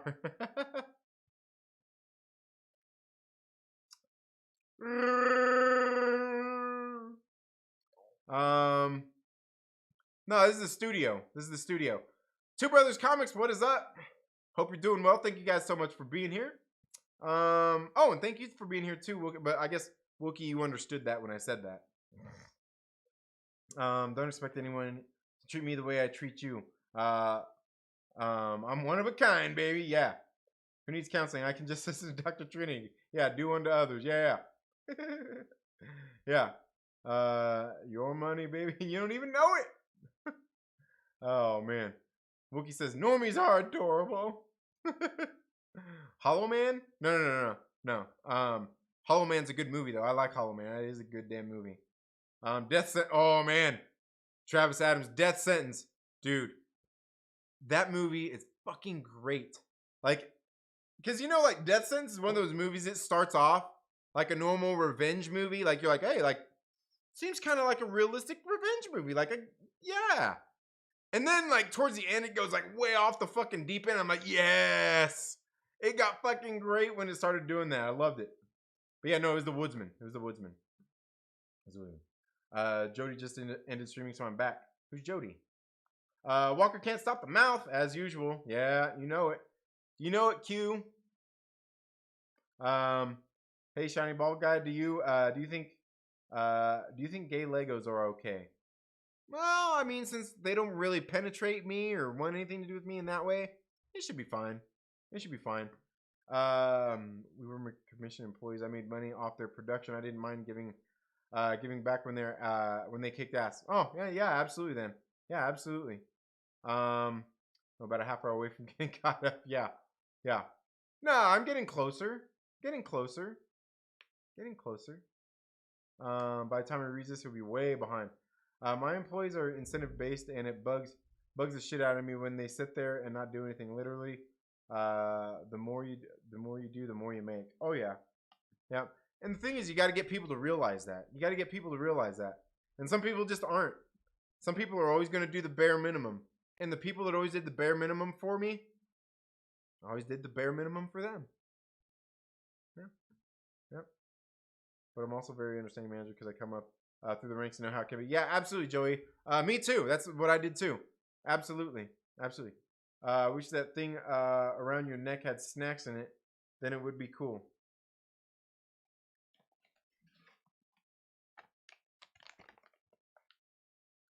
It's got these in it. These sausage sticks. Yeah. That's the good stuff, baby. You ain't gonna find these good as sausage sticks, well, anywhere except for the Mountain Man Nut and Fruit Company. The Mountain Man Nut and Fruit Company are the purveyors of fine nuts, dried fruits, candies, and chocolates. They've been in business since 1977.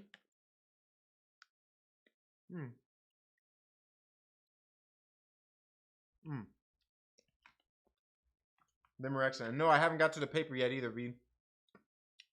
But they're snacks, yeah. Yep, I've done that filling for 2 decades, yeah. Yep. More than 3 years into being a manager is very difficult going from co-worker to boss. Yeah, absolutely. Absolutely. It can be a hard transition to make. And my first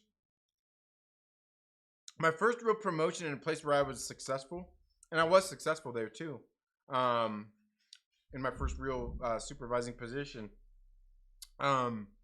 It was hard when I went because I was working in the back room, was unloading trucks, and then I was like, bunch of bullshit was going on. I'm like, bro, like, why am I back here working harder than all these motherfuckers? And I haven't, like, I'm literally picking up all these people's slack, and some of these people make the same amount of money as I do, and go out in the sales floor, worry about my own shit, not work as hard, and make just as much money. So I did that. And then eventually they asked me to go take over the back room, and I went back there, and it's still a bunch of the guys. It was pretty much all the same crew from when I left. And it was a rough transition for them. It wasn't for me. It wasn't for me. I was happy because, like, these people, and that was the thing, like, they came to bargain with me. So I bargained with them, the managers, when I went back there. And I knew, and it wasn't a power trip thing, but I'm like, I know I'm going to be successful back here and getting done what I need to get done. I know there's going to be opposition, but I knew there was going to be opposition, but going back there and changing things, and oh, believe me, I changed them like that. A lot of them guys had problems with it. A lot of the guys I worked back there with for several years, we were all cool and everything, but once I went back there, it wasn't quite there for a little while because they weren't working to the expectations that I needed them to. Once I got them there, which is fine. And the thing is they were guys who were very capable of working up to that expectation. It's just they didn't have nobody there cracking the whip on them. Because even our old supervisor, the guy who basically suggested that the managers should give it to me because the managers were all new. I had criticisms of his management style too, of the way that he managed us. I'm like, I mean, ultimately, that's kind of why I left the back room too, because he was still over it. But it wasn't that he was a bad manager either.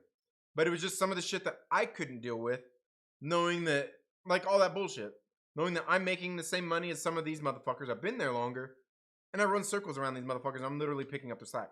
Not going to happen. That's why I ended up leaving, and I came back, and that's how it all went down. And it was a hard transition, but, had to be done. Lucas Texvenger, thank you so much for being here. Hope you're having a very good evening. Hope the Chili's life is treating you well today. I've known that feeling for 2 decades. Like I said, yeah. Use a special product to make your head shine. No, it's called naturally oily skin. I'm not even sweating right now. I've just got naturally oily skin. Oily enough, anyway.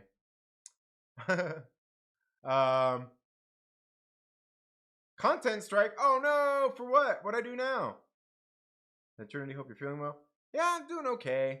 Probably gonna go inside in a little while. No, I think around 1 o'clock I'll be able to take the little thing from my whatever it is. Yeah. This is a support group. Yeah, for sure, Joey. Gotta separate personal and business. Some people don't get it. Yeah, they don't, and that can be rough too. It can like even when I was managing some of the people that like I was like actually friends with outside of work, Even once I had been, you know, doing well into managing people, like it just come at ease. It's still kind of delicate because I know how the other people are. Like I know how I am, you know, when it comes to with people and how I'm feeling about shit and all that stuff. And I know how other people kind of feel too, like reading body language and all that stuff. But like some of the guys I knew that were actually friends that I was having to supervise, sometimes it was rough because like I know like I'm having to do my boss thing, even though they know they're my friend, and like sometimes it would get to them, and I could tell. I could tell it'd get to them. It's like it's not about that. Like this is my fucking job. This job pays my fucking bills. You don't. This job pays your bills. You help me pay mine in the sense that you help make my job easier. You help make me look good, and just all that stuff. It's kind of a mutual. It's a relationship, is what it is. But yeah, and that's the thing is like, and that's why like communication is always important when it comes to that kinds of stuff. Like I had one, like speaking of sarcasm, I had one of the guys that I worked with. That was one of my friends. I couldn't do when I was at work, because he even said something one time because um when he was working for me, he was like, one time he's like, "Hey, are you being serious right now or sarcastic?" Because like, you know, I was like, "All right." I knew I had to stop being sarcastic with him at work when we're doing work shit. You know, if we're on break, what like, you know, but like when we're at work talking about work shit, doing work shit, I knew I couldn't do anything sarcastic or joke with him in the way we normally would because I would see that he would act a little bit different from it. You know what I mean? I was like, but he mentioned something one time too, so I was like, okay, I'll just cut it out. We'll just like that's fine because I also didn't realize I was doing it, but also it's kind of who I am in the first place too. But I kind of had to change who I am and how I was for him specifically for that reason, right? You know, because he was a good worker. He was a great fucking worker, very productive, one of my best, one of my best. Haven't gotten to the letter yet. No, but I will. I will. I will. I think we're almost caught up too, so we can get caught up to it. He's still 30 minutes behind. No, we're about to catch up. I swear. You like to eat meat sticks? Oh yeah, I love the meat sticks in my mouth. Did you see it? Shove it in my mouth all at once. Still yapping? Of course, of course. There's a bird called blue yapping. Probably so. And there's a fish called crappie. Sweet. I can't be friends with my employees. Yeah, yeah.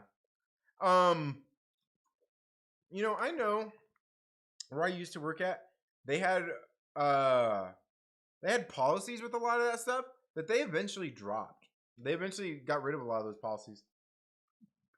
I can't be friends with my employer, although my employer's wife is hot as hell. Yeah, I'm sure we've all been there. I'm sure we've all been there. But guys, you know what? Oh man, we've already been going for an hour and a half. Holy shit. Um, like we were talking about mindsets and everything earlier, guys. And just a lot of that kind of stuff, like just about resiliency and stuff like I said, like being stuck here in this brace, everything's all shitty.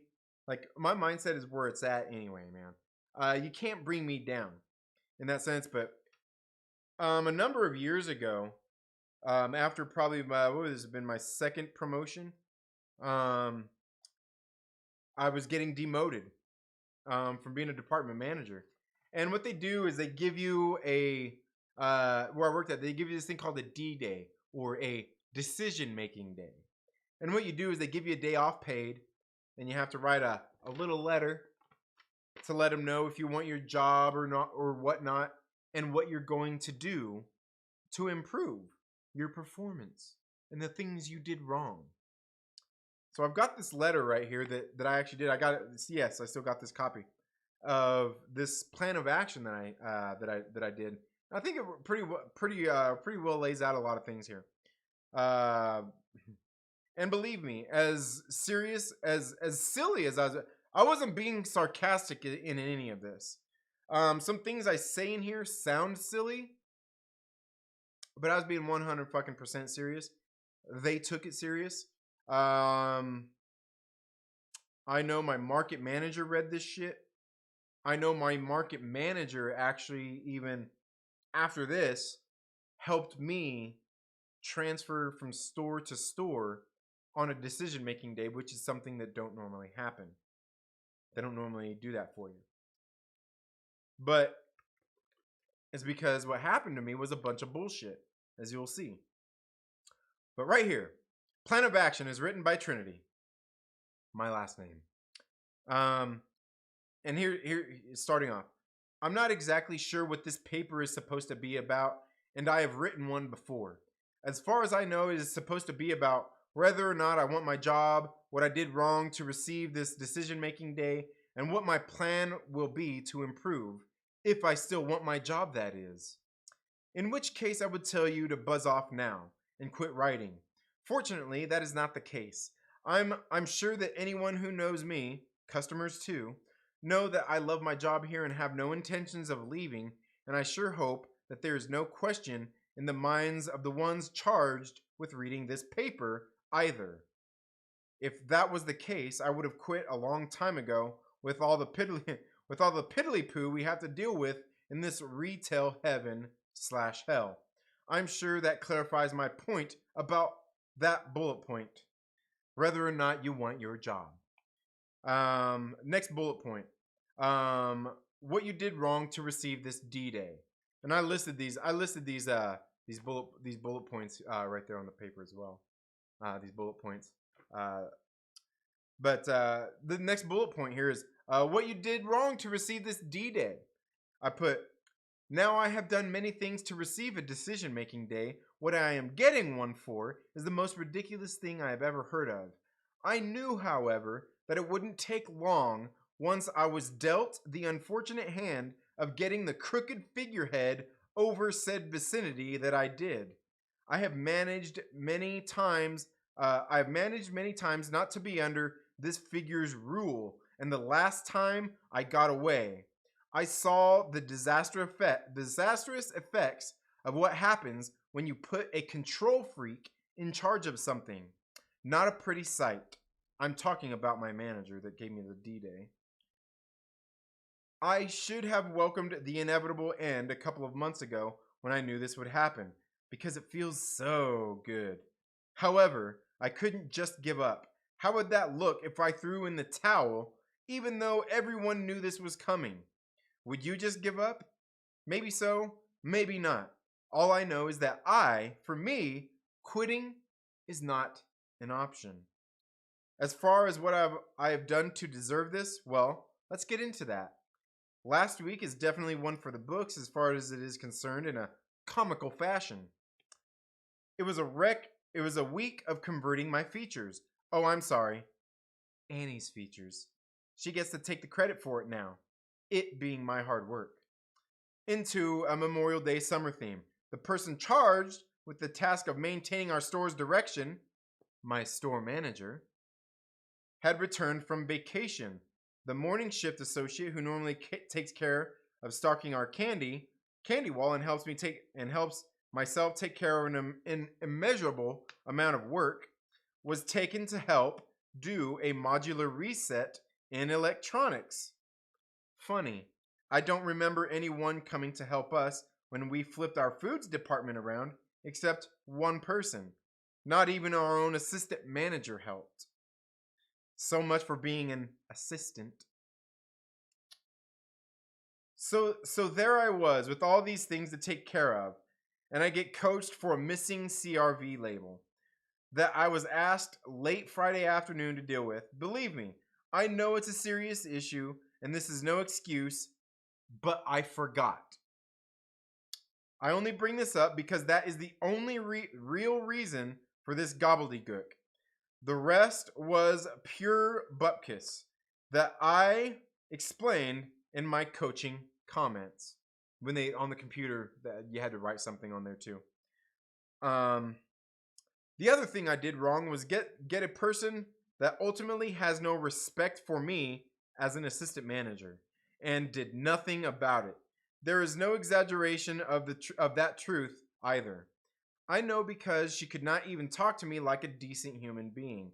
One of my superiors told me the other day, supervisors told me the other day that she was mad at me. She would not even look at me or talk to me until I told her that I heard she was mad at me. Her first words were, "Who said that?" Not, "Yes, I'm upset because..." I find it funny. I saw on the back of her badge a talking points memo that pretty much explains how to engage and have, oh, dang it, where'd it go? It pretty much explains how to have respect for the individual when engaging or talking to an associate. What I find so funny about this is the fact that you people actually have to have this written down and be trained on this subject. Needless to say, it doesn't do any good. As I mentioned in my comments on my coaching, I had tried talking to her about a scheduling issue on Monday, and while I was talking to her, she turned around and walked away, and again later that same day. Quick note, I find it a little strange about respect. Everybody wants it given to them, they don't want to earn it or give it. That's what I don't like about people who demand respect. In conclusion, as to what I did wrong to receive this action taken against me, all I have to say is, well, what is wrong? Wrong is a perspective, a viewpoint, if you will. It can be objective and subjective. So what you have to ask yourself is, are you standing on the inside looking out? Or are you looking in? Or are you looking in the mirror? That is the real question at hand. Then I move on to the next bullet point. This next bullet point I put on here, your plan to improve wrongdoing. Look, right here. And under my plan to improve wrongdoing, I have this. This space intentionally left blank. And it says, I said, that's it, folks. All bullet points covered except for the most important one, the conclusion. Now, at this point, I feel it may be important to explain the last bullet point, why the last bullet point was so brief. I don't feel there is anything I can do to improve upon said wrongdoing. I've been stripped of my title as department manager, so I kind of figure that there is no room for improving upon what it is not my place to do. I do, however, have a plan of what I will be doing to improve our store. I will show you how one person can make a difference, and I will do it with everyone's help. More on that in a minute. First, I want to talk about all the time and training my supervisors have invested in developing my skills, not only as a department manager, an associate, and a person, but also what to do and what not to do as a leader. They are really different aspects. Recently, everything clicked at once, it seemed. Everything our co-manager had showed me, how to read and understand reports and ways to capture and prevent shrink, all that our store manager taught me about store the community, Mickey's and Joe's expectations on how the department is supposed to look with rollbacks up front on end caps, sidekicks theming with the aisle or end cap, theming four-ways and preparing for events like Cinco de Mayo and Memorial Day. I finally started to get it. And I have to say, doing it like that sure is hard work. It sure is hard work doing it the right way. Well, I don't know if it's necessarily the right way or not, but it sure looks nice and it's hard to do. All that being said, I can't wait until I am given the opportunity to do it again. At that time, you will wonder why I ever got moved in the first place. Maybe I won't even have to take that step again. Who knows? Now, as far as my master plan, I could tell you all day long what I am going to do, but I can only show you how I'm going to do it, because the how can't be explained. You wouldn't get it, because it sounds so simple, and it is. But one of our downfalls as being human is to complicate things. All I can really tell you is that the people who have developed an associate into probably more than you can imagine, with all the combined knowledge, and dropped him down the ladder, well, he is more powerful now than you can imagine, more knowledgeable, less responsibilities, so to speak, and already an excellent leader. It's time for some real training and development to happen across the store. It will start a little slow, but it will snowball real fast. I just hope others know how to treat all these people that will help me reach my ultimate goal. And just as I do now when people try to give me a thank you for a job well done, all I can say is I can't accept this. It wasn't me, it was so and so. And no, no need for thanks. It's my job. So, in short, I felt I have done no wrong. I've just been human I've just been human and like all humans prone to error.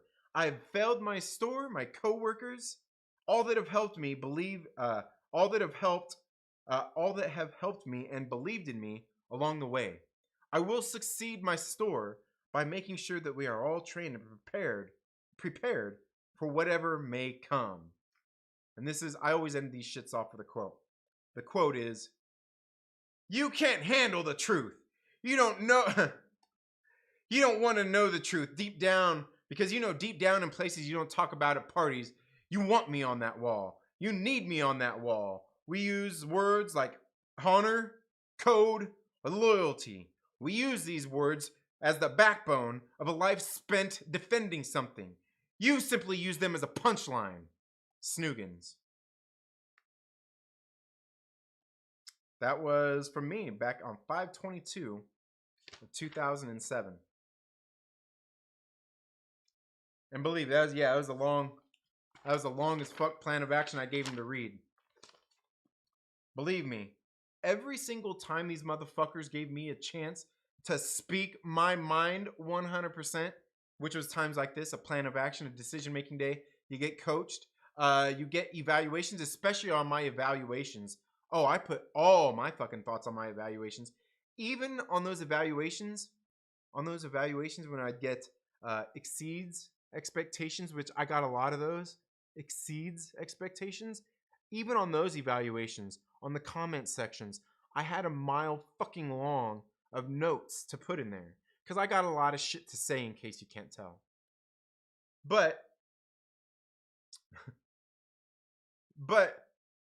so I did all this, and believe me, I was 100% serious about all this shit, and I went out and did all this shit in the time that I was left at the store.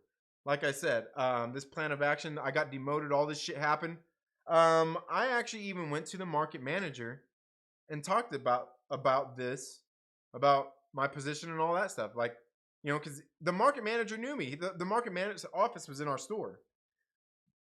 And he was talking to me, he's like, what happened? Like, he was confused. Like, he knew the situation, but he's like, he was disappointed. Like, he was pretty disappointed too. Not necessarily in me because he knew I was good at what I was doing.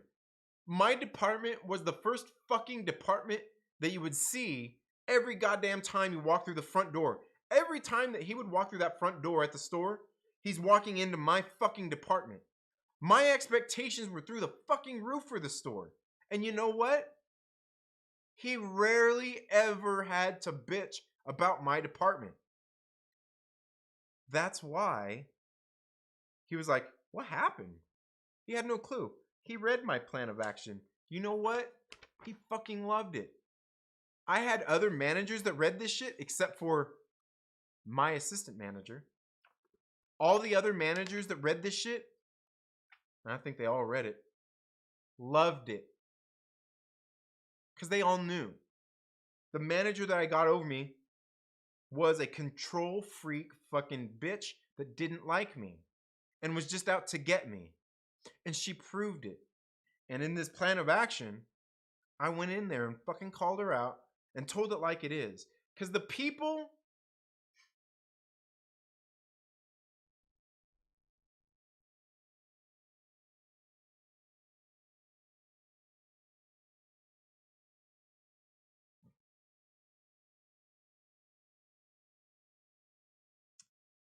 the people I was working with, my supervisors, the people who worked under me, anybody who read this paper knew I was 100 fucking % serious in what I was capable of. I don't let shit get me down. Somebody tries to fucking kick me down, I fucking fight back. And I fucking win.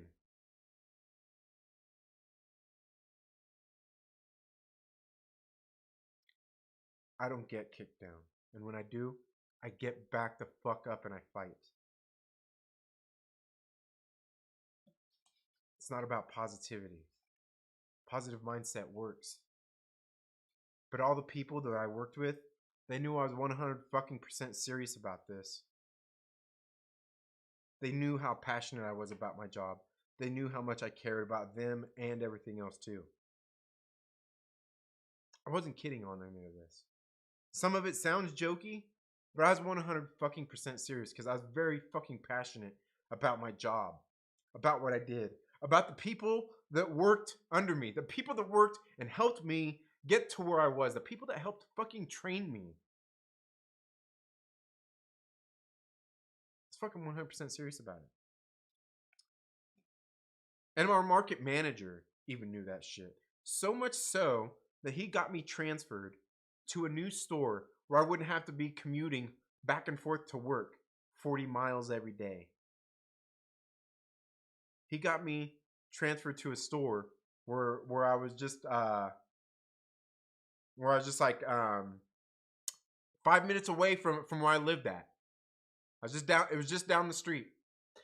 And then when he went into the store, when he went into this new store where I couldn't be promoted at because I was on a D-Day, the same thing happened, man. The same thing happened. Is people know who the fuck I am and they follow. I got to my new store. I worked my fucking ass off just like I did every other fucking day.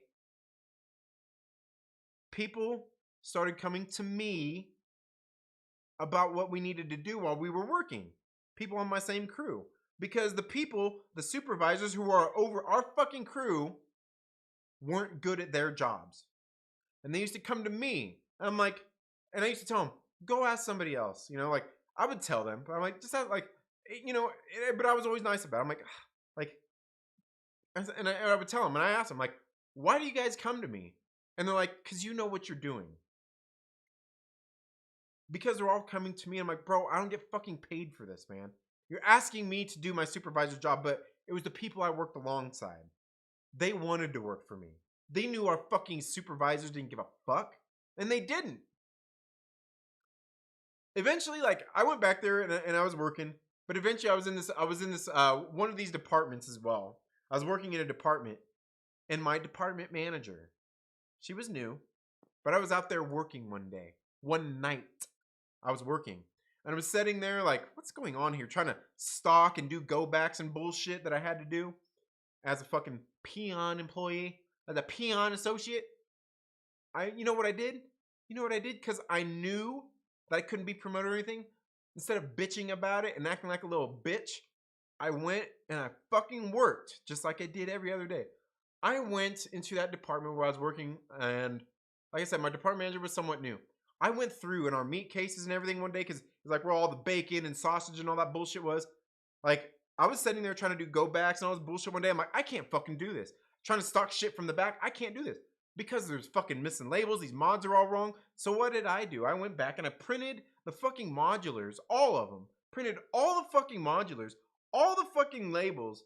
And I went through there and I reset all the shit myself in a couple of days. I got all this done. Reset the whole fucking meat wall, got it looking right, put up all kinds of rollback flags and all this bullshit that department managers are supposed to do. And it looked fucking great. And believe me, my department manager at that time was thankful. That she was new and everything. She was thankful.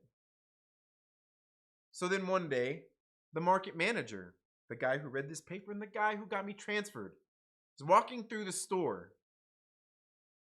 He's walking through the store doing his walks. You know, they walk through the store and rip the managers a new asshole when it looks like shit. Or at least that's how the store managers take it. And he walked over to our meat department and he seen our fucking meat wall. And he was just like, holy like, he was just like, wow. Wow. He's like, they didn't have any notes.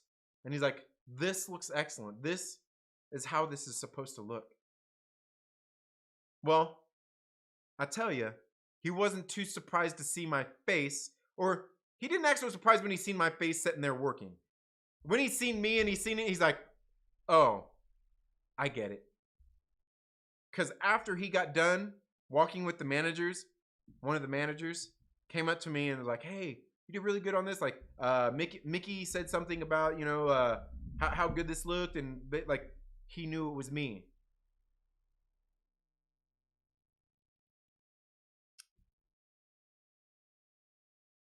And this is that's just how I do.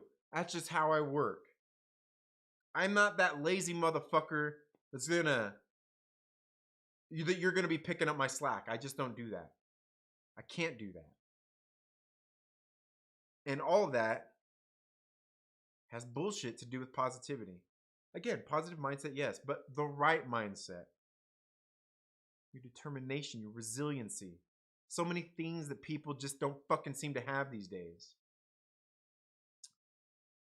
But regardless, I was doing a lot of work and not really getting paid for it at that time. My department manager there, I made her look good. Went back, I was working in the back room again. I was making those supervisors look good because all their fucking people were coming to me asking what to fucking do.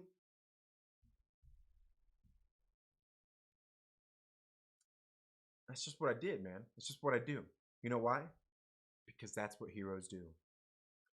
Anyway, the point being though, is all that stuff didn't take place with all this, you know, fake positivity bullshit. And like I said, and that's kind of really all the point of all this, is the positivity is bullshit. Should you have a positive mindset? Absolutely. Should you go around trying to spread positivity? Good luck. Good luck. I'm not trying to be a cynic either, but that's the real fucking world that we live in. Some things you just have to come to grips with and realize that that's the reality of the world you live in. You know, I knew that while I was there, if I wanted a fucking job, I had to work. And I knew that if I worked and made my department look good, even not being the department manager, it would make my department manager look good, but they also know who did the fucking work. And people always recognized it. Not all of them always liked it, though. Some people find other people a threat, too. You know what I mean? People get scared for their jobs, like you're trying to come for their job or some bullshit like that. And believe me, I've seen a lot of that bullshit. But ultimately, like I said, that's just who I am. That's just who I am. I'm very passionate about the shit that I'm passionate about. I'm very loyal about the things I want to be loyal about. You know, the things, when there's something that I find that I really do like and enjoy and all that kind of bullshit. Like I said, my job when I was working at this place, I never once went and looked for a better fucking job at any time. At any time. And I knew I could have found better jobs. And don't think I didn't have people that came in and gave me fucking better job offers and bullshit like that because they knew. I had that shit happen too. But you know what? I liked what I did there. I got to work with a diverse group of people. I got to do a bunch of different shit. I got to walk around there because I did my fucking job and pretty much do whatever the fuck I wanted. But that comes down to I really wanted to do my job at the same time. Not everybody's like that, you know, unfortunately these days. But anyway, guys, sorry. I think I've flapped my gun. I think I've flapped my gums a little too long. Let's get here in the live chat, see what everybody's saying. Let's see.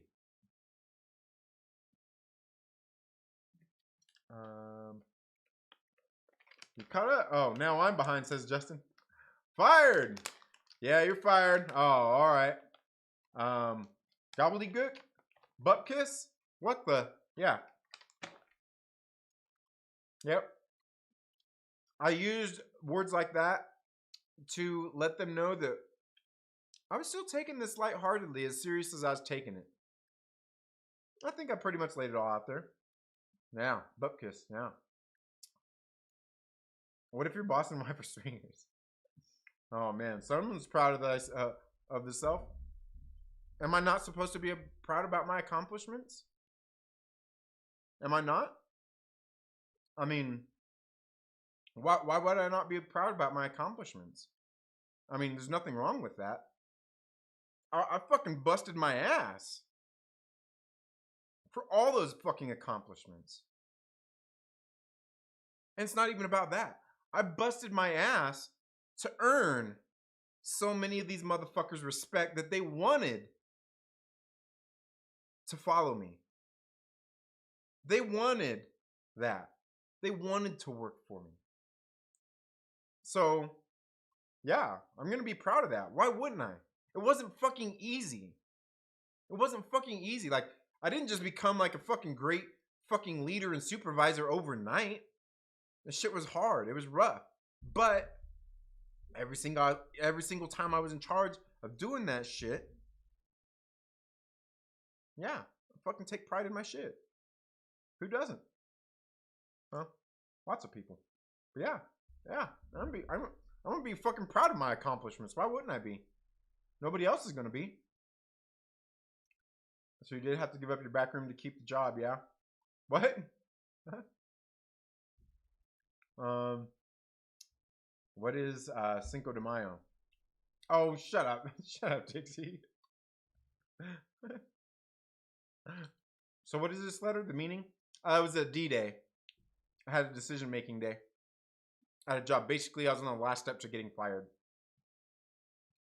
You rise and fall under the very blanket of freedom that I provide, and then question the manner in which I provide it. I'd rather you just said thank you and went on your way. Yeah. Fucking love that movie, dude. Like, that's one of those movies, like, there's some real leadership shit in that. Great fucking quotes in that movie. Love that. A Few Good Men is my shit. Fucking Jack Nicholson, man. Yeah. I love how you ended it Snoogans. Yeah. Yeah. Again, a lot of it was, some of the stuff was to break up the harsh shit that I was going through. Or going through in this letter. Because in this letter, like, I literally called my assistant manager a crooked figurehead. Like, you just gotta use a little bit to ease the tension a little bit. Yeah. Take your time, Trinity. Yeah. Let's keep it all in. They go off camera. Nah, man. No. It's real. It's real emotion. I'm passionate about this shit, man. I don't mind fucking shedding tears from some shit I'm fucking passionate about. Because that's some shit I'm really fucking passionate about.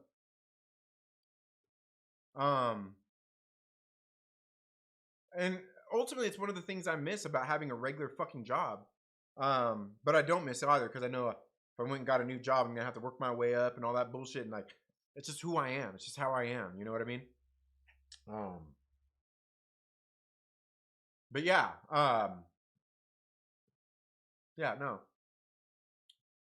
So explanation: these people fired Trinity because simply they did not like him, and Trinity was good at his job and passionate, and he showed up each day at work, and those people don't deserve. Oh yeah, well that manager. It was that manager. It was that manager. But no, like I said, most of the other, like everyone else, and that's the thing what I'm trying to get across is, and that's why I'm so passionate about it, is because everyone else around me believed in me. Everyone else around me knew that I was, how good I was, that they were, like, I'm telling you, like, I had managers, other department managers, when I was new, they were coming up to me when I was still relatively new, but once my department took off, like, even the department managers, when I was getting demoted, they're like, how the fuck are you getting demoted? You got the best looking department in the store. These were people I fucking looked up to. Department managers I looked up to that are sitting there like, how are you getting, like, what are you getting, like, what? They didn't understand it because I had the best, like, they said that themselves. I didn't say that shit. They said, you got the best looking department in the store. How do you get fucking fired? Or demoted. I got demoted. But that's the thing. That's the thing. Like I said, I'm passionate about that shit. The leadership, running people, fucking like getting and building teams and all that bullshit. I fucking love that. I've actually thought about, I don't know how I'd market it, but going into places to do talks and shit like that, consultations, talk to people's crews, talk to their management teams and shit like that, just here in my local area. Because I think a lot of people could use it, and it's shit I'm passionate about. Yeah, you can have your retail. Watch my missus run a big company store for years. F that poo poo. Thank F she left it all behind. Less cash, no more effing stress. Yeah, you know what? And honestly, when I quit my job, when I quit working there and started my own business, that was the hardest thing. Ultimately, was de-stressing. And once all that stress was gone, it was hard not having that stress because you're so used to having it, right? It was hard. It was hard to get used to. Been there, man. It's tough being in that situation. Yeah, absolutely, Daniel Fisher. What was your job, Trinity? If you don't mind me, I was a department manager, foods department manager at Walmart. I hate department and department. Yeah. I'm my own boss. Yeah, me too now. Sir John, good morning. I'm guessing it's morning where you're at. Thank you so much for being here. B. Grissom, problem solver. Yeah. What's the tiger poster behind you? The tiger poster? I don't have any tiger posters. Are you talking? Oh, the bears. That thing up there. That's the bears. Bears thing right there. Captain America. Rabid movie poster. That one right there is a Fangoria poster. Fangoria. Yeah. It's best to be self-employed. Yeah, absolutely. Yeah, Sim Jackson never answer anyone else again. Yeah. It comes with it comes with its own stresses though. Like in the situation I'm in right now. Yeah. I was a greengrocer and I would get told all the time for no reason I'm in the middle of working. What do you mean it doesn't look good? Middle of putting it together. It's not like I left it. Oh yeah. Like I'm sitting here in the middle of doing this. What are you talking about? Yeah. I just wasted over 15 years being used, abused. Then I woke the fuck up. Yeah. But you know what? Having shitty jobs. I think everybody should have shitty jobs. Like people want to act like, oh my job, shit. You know what? Fuck you. You deserve a shitty job. Everybody needs to have shitty jobs at some point. It'll make you appreciative of the good ones. Bro, let's get together and jump the underpaid employee gang. Turn to your corner store to spread ass whoopings. Yeah. Real, recognize real. Yes. I'll sidetrack Trinity. You ready? Uh-oh. Organizational behavior is a real bitch. It only works if the culture from the top values its employees. If not, people get chewed up and spit out. Oh yeah, and believe me, I made mention of the store manager in here too. Yeah, he came under my firing. He was in the crosshairs too. Loyalty means nothing anymore like back in the 90s. Now they want no complaining instead of loyalty. The least they hear about, yeah. The least they hear about you, the best. Yeah. 80s and 90s, some of the best times ever. Blessed to have grown up in that era. Yeah. Well, we'll get there too. We'll get back to that. Just raise your kids right. What did you think of Devin Townsend's latest offerings, Empath? He's also released a great live 2XLP of this. Yeah, you know what? Oh, wait. Of his OG SYO gear. What? I didn't see that one. But Empath. I like Empath. It's good. Like, Devin Townsend is one of those dudes, like, I cannot say which one of he has his better albums. Because one, he's got so many great albums. But two, like, it's really going to come down to the day because of the mood. Like, one day, the best album could be Kai. Next day, it could be, oh man,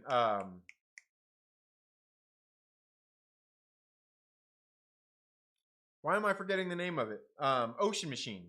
One day, yeah. Oh, you did. I see you, son of a bitch. I see what you did. You are sidetracking me. My mom going through the same shit. I got you. Yeah, no. Yeah, but Empath was great. And yeah, he's got Devin Towns is just fucking the man. He's the man. He's the man. Justin says, my mom going through the same shit right now. When they put her on salary, they took advantage of her kindness, the way she strives for perfection and works hard. Yeah, and that's the thing is like, I'm always willing to work in that. One of the things is like being in like a salaried manager, and that was one of my difficult things when I was working my way up in management is they don't want you to work. They want you to delegate everything. And I'm like, that's fine. I can delegate everything. But I also got to make sure that the people who are doing it can do it to my expectations. And if, I know that trickles downhill too. But unless you want me firing somebody every so often because they just can't work up to expectations, you just want me to delegate it, it's not going to work out. It's not going to work out. I have to get the people training myself, show them what the expectations are. Maybe I don't have to train them. Maybe they're already trained. But like, yeah, absolutely. You left it all on the field. Tough as a nail. Trinity. Yeah, I'm all right.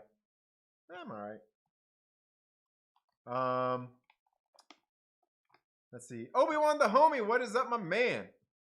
Oh, what do you say? I believe the Joker said it best. We live in a society where honor is a distant memory. Ain't that for damn sure. Cinco de mayonnaise. Be a realist, not an optimist or pessimist. Yeah, absolutely. Absolutely. Trinity is the man. Walker says, I'm back. Yeah. Oh, it was a shitty job. Destroyed my hand. Just got one operated on. Should be good to go a few months. Then on the left hand. All right. Yeah. All right. Well, hey, yeah. Got to get out of the shitty jobs. All right. Got to bounce. It's been a great stream. For real. We want to have a great weekend. You too as well. Justin Simone, have a good one. Walker says, late. Yeah. My worst was when I would work at 6 in the morning. The guy that would open the store would come late. And it would ruin the time I punched in my card. Oh, yeah. Because, yeah, you're waiting for him to unlock. Like, hey, man, like, shit, I was here on time. Yeah. I agree with the Devin albums. Yeah. Are you getting my text? Yeah. I got like 2 of them. I think my ringer's turned down, too, because I've barely been hearing it ring a little bit. I'm not sure why that is, because the ringer should be all the way up. But I did hear it come in. I checked it earlier. I talked about it earlier, too.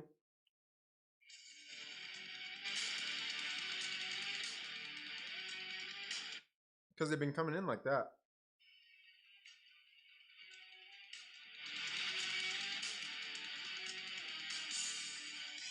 All right. I better shut that off before I get a content claim. Yeah. Devin albums. You son of a bitch. You did get me sidetracked. But yes. Yeah, I'm getting him, Walker. All good, man. Mike Porter says Trinity. Yeah, man. Well, shit, guys. I'm probably going to end the stream here in a minute. Going to, if you guys, any last minute things you guys want to talk about. Again, I do want to say thank you to everybody for the very generous super chats. Come on, man. Why are you being a piece of shit? Seriously? What? Dude. Oh, God. Come on, man. Go home, YouTube studio. You're drunk. All right. But yes, I want to say thank you too. I know Felicity sent in a very generous super chat. Oh, God dang, I really got to go over here. We got Mike Porter that sent in a super chat, as well as Lord Veedo and Felicity.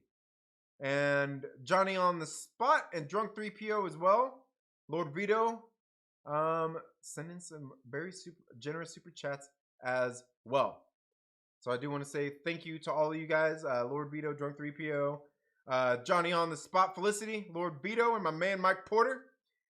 Thank you to all the Myrtle Maniacs out there, the channel supporters. Guys, look, I'm all Brokeback Mountain and shit. I'm not I'm not gonna sit here and beg you for money and say like, become a channel member so I can pay my medical bills.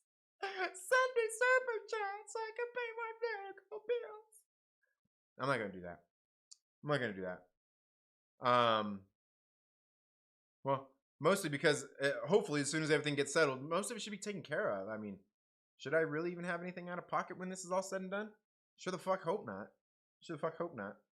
But I do greatly appreciate all of you guys, the Myrtle Maniacs, all of the very generous people who sent in their hard-earned dollars. I greatly appreciate that. Because especially after all this bullshit we've heard me talk about tonight, I know as well as anybody how hard you all work for your money. I know how hard we all work. Even if you're self-employed, I know you're working hard. I know you're working hard. Thanks really came in at a powerful moment towards the end. All best to the speed. Oh, did you come in at the? Oh, okay. All right, I see. I know when you came in. Oh man, love you. Stay safe. Never leave your house. I have to, Mark Porter. It's my nature. It's my nature. Thank you so much again, guys. I greatly appreciate that. Patricia says, "Stay safe and get well." Thank you. I will. I'll do my best. Well, I'm gonna do my best to get well anyway. Staying safe. That's a whole other conversation. For one, like if Obi-Juan the homie's still here, he knows. Mike Porter knows I'm a chingon. Can't help it. Trouble just seems to follow me. Trouble just seems to follow me. Look, trouble follows me so much that fucking cars try to pick fights with me. Did the car win? I don't know. I'm still here, so maybe not. But either way, thank you all so much for being here, guys. Again, greatly appreciate it. Appreciate you all being here. Like I said, guys, with since I won't really be able to get out and work or anything, probably be doing some more streams here on the channel. I mean, just if you guys want, send me topics, anything you guys want me to talk about, DM, email, Facebook. Well, maybe not Facebook. I don't get on there anymore. Instagram, Twitter. Reach out to me at 2nd Street Marvel. You guys know how to do it. You guys know how to do it. But thank you all so much for being here. You all have a very good day. Have a great weekend. And we'll see you all in the next video or live stream. And I got a video too that I'm going to be doing. I got another video. I was going to shoot. I just didn't get a shot today. I was being lazy. Come on, give me a break. You all have a good day and we'll see you all in the next video. Later.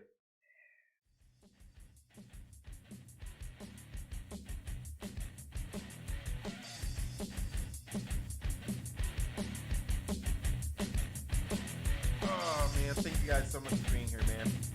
Good night. Thank you guys so much for the very generous man. I really can't tell you how much that's probably going to, I mean, even though just a little bit here and there, how much that's going to be helping probably here over the next couple of months. I greatly appreciate it, man. Y'all are the best. And y'all have been very supportive, and I greatly appreciate that. Not just for your money, but also just for being here and listening to me flap my gums. Appreciate it. Later.